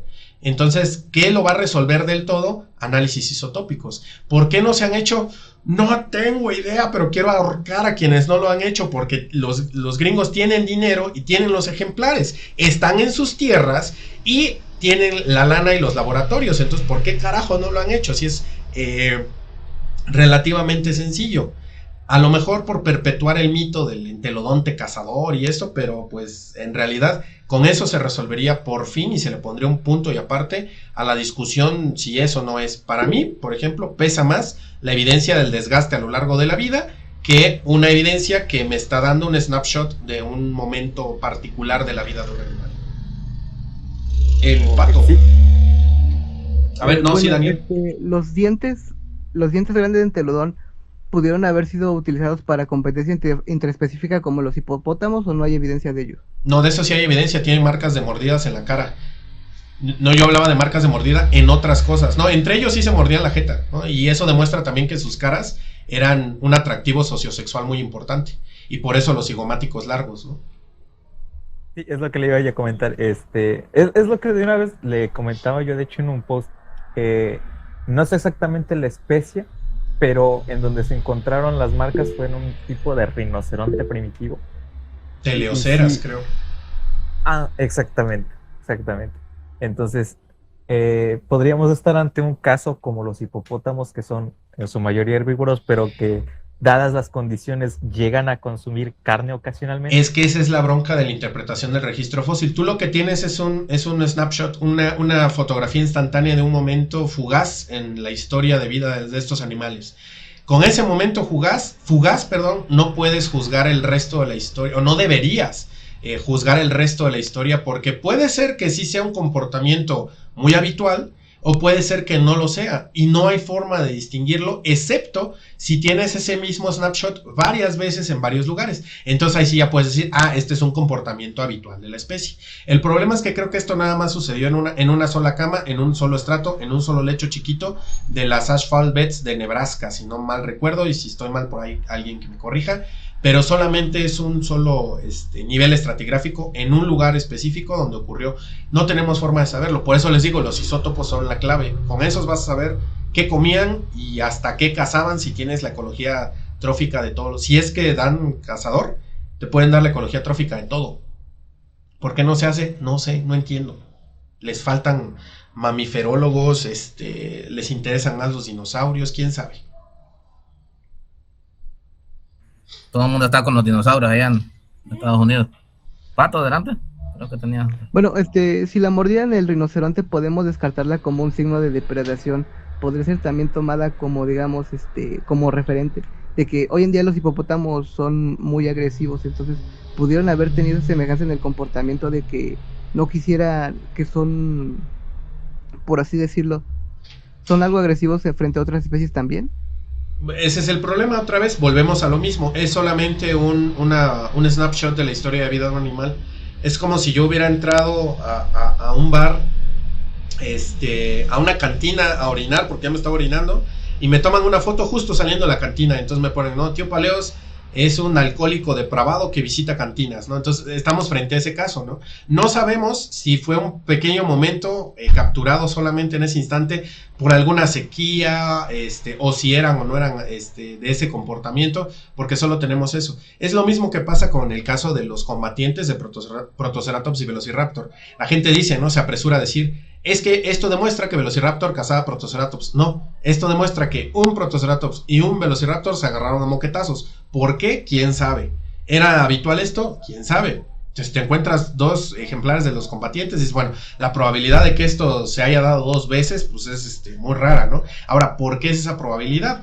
¿Es porque el Velociraptor comía crías de Protoceratops? ¿Es porque cazaba a los Protoceratops? ¿Es porque nidificaban juntos? No sabemos. Entonces es un problemota, ¿no? Y ahí es donde entra lo que pone Laila, por ejemplo, de representar todas las posibilidades, o puedes especular. La inmensa mayoría de la gente se va por la especulación. Los documentales, los libros, las revistas, las páginas de divulgación, todos se van por la especulación. Muy pocas personas te dicen, no sabemos. Hay otra cosa con el tema de los entelodontes cazadores. Toda su anatomía postcraneal básicamente es, podríamos decirlo así, es un bisonte al que le injertaron una cabeza que tiene características de hipopótamo y de jabalí. Los carnívoros tienen su diseño de cráneo y de dientes por una buena razón, e incluso su diseño de extremidades y de espalda, o sea, la columna vertebral, por una buena razón. Los ungulados como tal están especializados para recorrer larguísimas distancias de forma eficiente, sin gastar mucha energía en el proceso. Y los carnívoros como tal optimizan muchísimo, o sea, lo que diríamos la fuerza y la potencia pura y dura. Así básicamente. Básicamente ligereza de paso y correr como el viento versus ser un luchador olímpico o algo así, como también un jiu-jitsero de jiu-jitsu brasileño y un dragster, o sea, un vehículo que se usa para carreras de arrancones, donde lo más importante es acelerar con todo en el menor tiempo posible y en la distancia más corta posible. Así lo podemos tomar. Tú tienes, y esos movimientos que yo estoy haciendo ahorita representan la columna vertebral de los animales. Tú tienes a los carnívoros, y todos los carnívoros se les mueve la columna así porque utilizan el momento físico, no el momento de lapso utilizan su columna un poco como un resorte. Se empujan, se resortean para adelante para avanzar más rápido con la mayor eficiencia posible. Y los ungulados, cuando tú los ves correr, y fíjense cuando corren, van con la columna así, no se les mueve casi, y las patitas van boinky, boinky, boinky, boinky, y las patitas, y sobre todo el calcáneo, es muy grande, el talón, y eso les permite guardar mucha energía cinética en el talón, de tal manera que cuando brincan, avanzan como a brinquitos. Aún los animales grandes, yo he visto bisontes avanzar a brinquitos, entonces es impresionante, chico animalón y va a brinquitos, ¿no? Pero ya en cámara lenta, porque rápido pues tú lo ves pasando hecho todo, ¿no? Y en el caso de Deodón y todos estos, pues su morfología corporal pues no sugiere un persecutor de ningún tipo, ¿no? Ahora, ¿necesita ser un persecutor forzosamente para agarrar presas? Pues no necesariamente, ¿no? Y otra vez, volvemos a los mismos. Los isótopos nos van a dar la respuesta. Alguien métale esa idea a algún paleontólogo gringo de mamíferos, por favor. Además, hablando sobre los dichosos huesos con marcas de mordidas, habría que ver cómo están distribuidas esas marcas, encontrarse señales de matanza ahí y ver en dónde están para saber si es cacería. Si uno ve videos de YouTube de cómo cazan, o sea, los depredadores mamiferianos en general, todos atacan por detrás. El trasero, la espalda, las patas traseras. Ahí ese es su lugar más preferido de ataque. O sea, y cuando acechan y toman por sorpresa a una presa, siempre es por detrás. Cuando quieren matar, es por detrás. Los leopardos, cuando acechan homínidos, los atacan por detrás. O sea, la parte de atrás de la cabeza. Los jaguares matan, rompiendo el cráneo por detrás, pero siempre se ve ese patrón. Incluso los lobos, cuando van mordisqueando un animal que persiguen, lo mordisquean las patas traseras. Los leones, cuando atacan una presa, se montan encima de la espalda desde atrás, o le golpean el trasero en plena persecución con fuerza para hacerlo caer. Siempre es por detrás. Habría que verse la dirección del ataque, básicamente. Ahí, en ese sentido, creo que cuando revisé el artículo, solo lo menciona por encima. Entonces, sí, no hay forma de que nosotros sepamos por dónde. Bueno, ¿alguien más? Si no, para allá. El pato, adelante. Bueno, hoy en día en la naturaleza hay como ejemplos de relaciones de mutualismo donde una especie que es completamente diferente a la otra participa para colaborar. Digamos, una araña que adopta, por decirlo, adopta una rana para que ésta se coma a sus depredadores. Ajá. Y de alguna manera se benefician mutuamente porque la araña le brinda protección. ¿Tenemos ejemplos de relaciones mutualistas en el registro fósil? ¿O es posible llegar a eso? Lo veo muy complicado. La paleontología es, yo creo que el campo más difícil después de la paleogenómica, que básicamente solo opera en Pleistoceno. Puedes inferir que existe una asociación simbiótica usando la modernidad como ejemplo, pero tú ver la relación mutualista, que todavía es peor que la simbiótica. La simbiótica por lo menos puedes reconocer como el síndrome de simbiosis, ¿no? Donde ves atrofía en algunas partes, atrofía en otras, y dices, esto no puede hacerlo solo, ¿no?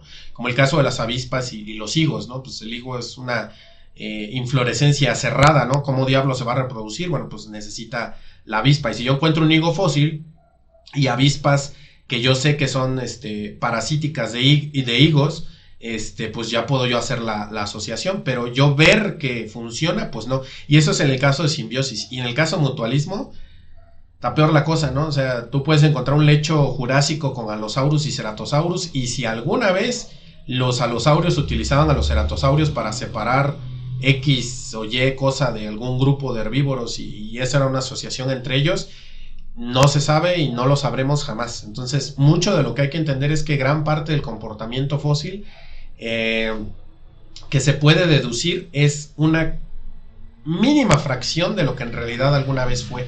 Es frustrante, pero a la vez muy impresionante de saber que de la poca información que tenemos, hemos sacado casi todo el jugo disponible, ¿no? Tenemos muy poco con qué trabajar en ese sentido de la paleoetología, y gran parte de eso está en las huellas, y gran parte de lo de las huellas pues está en anónimos, que si acaso llegas a familia o a género, pero nada más, ¿no?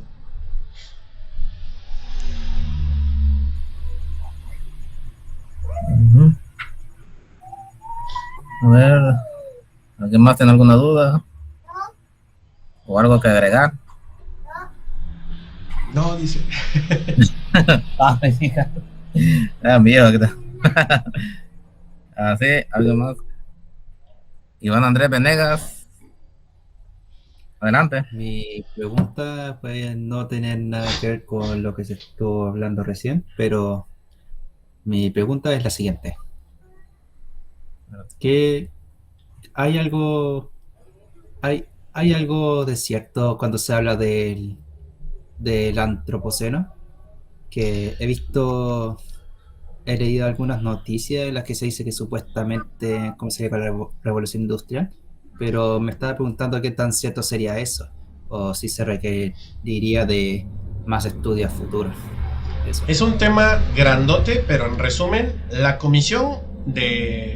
la subcomisión del estudio del antropoceno, comisionada por la Comisión de Estudios del Cuaternario, a su vez comisionada por la Comisión Internacional de Estratigrafía, que es la que hace la tablita esta que vemos en todos lados, tiene equipos de trabajos de geólogos que trabajan y estratígrafos que trabajan cuaternario.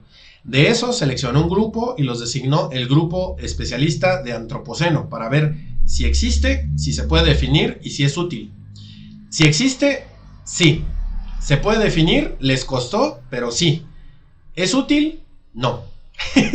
Entonces, ese es el problema, ¿no? La mayoría de los geólogos lo odian con todo su corazón, lo aborrecen. Tú pregúntale a un geólogo por el antropoceno y verás cómo le brotan venas de la frente, ¿no? Les encabrona el antropoceno, no les gusta nada. Pero un paleontólogo del cuaternario o un arqueólogo nos interesa. Todavía no nos convence, no nos compra la idea, pero nos interesa, porque podría ser un buen punto de partida para poder distinguir la época natural de la época ya influida totalmente por el hombre. Todavía está por verse si los límites estratigráficos propuestos, que es la sedimentación de microplásticos en un lago de no sé qué en Canadá, va a ser tomada como la referencia del GSSP, que es el estratotipo de punto y sección, que va a definir el límite global del antropoceno, y de ahí dependerá todo lo que tiene que ver con su fechamiento. Entonces, hasta que no resuelva esa comisión y no presente sus resultados a la comunidad científica, y la comunidad científica valore y decida usarlo o no, no sabemos si es ahí sí podemos decir oficial, porque los nombres que aparecen en la tabla cronoestratigráfica internacional son oficiales, ¿no? Y los colores también son oficiales, las fechas son oficiales, y ahí todavía no aparece el antropoceno, pero ya aparece un pequeño guiño, porque el presente no es el presente año 0 antes de Cristo, ni es el 1950. Lo pusieron medio difuso a propósito, porque están esperando a que resuelva la comisión del antropoceno. Entonces todavía no sabemos, hay que esperar, pero sí existe. Entiendo, muchas gracias. No hay de qué.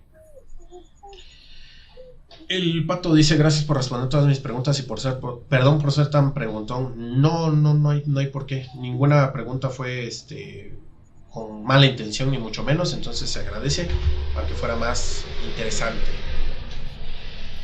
Y bueno, ya me estoy quedando sin voz. Alejandro. Sí, Bueno, muchas gracias, ¿no? Yo creo que ya podemos concluir. Jubilarlo, Sí, ponerlo a dormir, a correr por la granja. sí, pues, igual ya me está acabando la batería de la... Y está haciendo... Ya me está acabando la batería de la compu. Pero sí, muchas gracias, Master. Muchas gracias, Rob, por esta magistral ponencia. Realmente Muchas impresionante. gracias. Y gracias por la disponibilidad del tiempo. Gracias por siempre apoyar, ¿verdad? Nuestro proyecto, ¿verdad? De Alesaurus Hondurense. Gracias, Master, por siempre su apoyo desinteresado. Y gracias a todos los que asistieron. Muchas gracias. Esperamos poder repetir. Saludos a todos y gracias por escuchar a este pobre diablo de aquí, que es un simple amateur. No, saludos, Leo, muchas gracias igual por tus aportes. Señor depredador, le vamos a decir ahora. Sí. Él sabe más de depredadores. Comparto que la yo creo que opinión. todos. No, pues que un placer. Muchas gracias por responder todas nuestras dudas, maestro. No hay de qué, cuando gusten. Aquí estamos. Le voy a pasar a Alejandro la grabación de esta plática para que la puedan ver otro día con calma, la puedan escuchar de podcast o lo que ustedes gusten. Muchas gracias, madre, muchas gracias. Y a todos, Muchas pues, gracias. bueno, Entonces, yo aquí me despido, me voy a mis asuntos, de nuevo, saludos y muchas... ¿Ya? Se fue. Sí. Pero bueno, yo también me voy a escuchar historias de terror a esta hora, 8:57 de la noche. Uf, sí, hombre, ya es hora. Pues, ay, gracias por el dibujo. Ahí lo compartimos. Chao, cuídense mucho. Bye bye. Bye, hasta luego.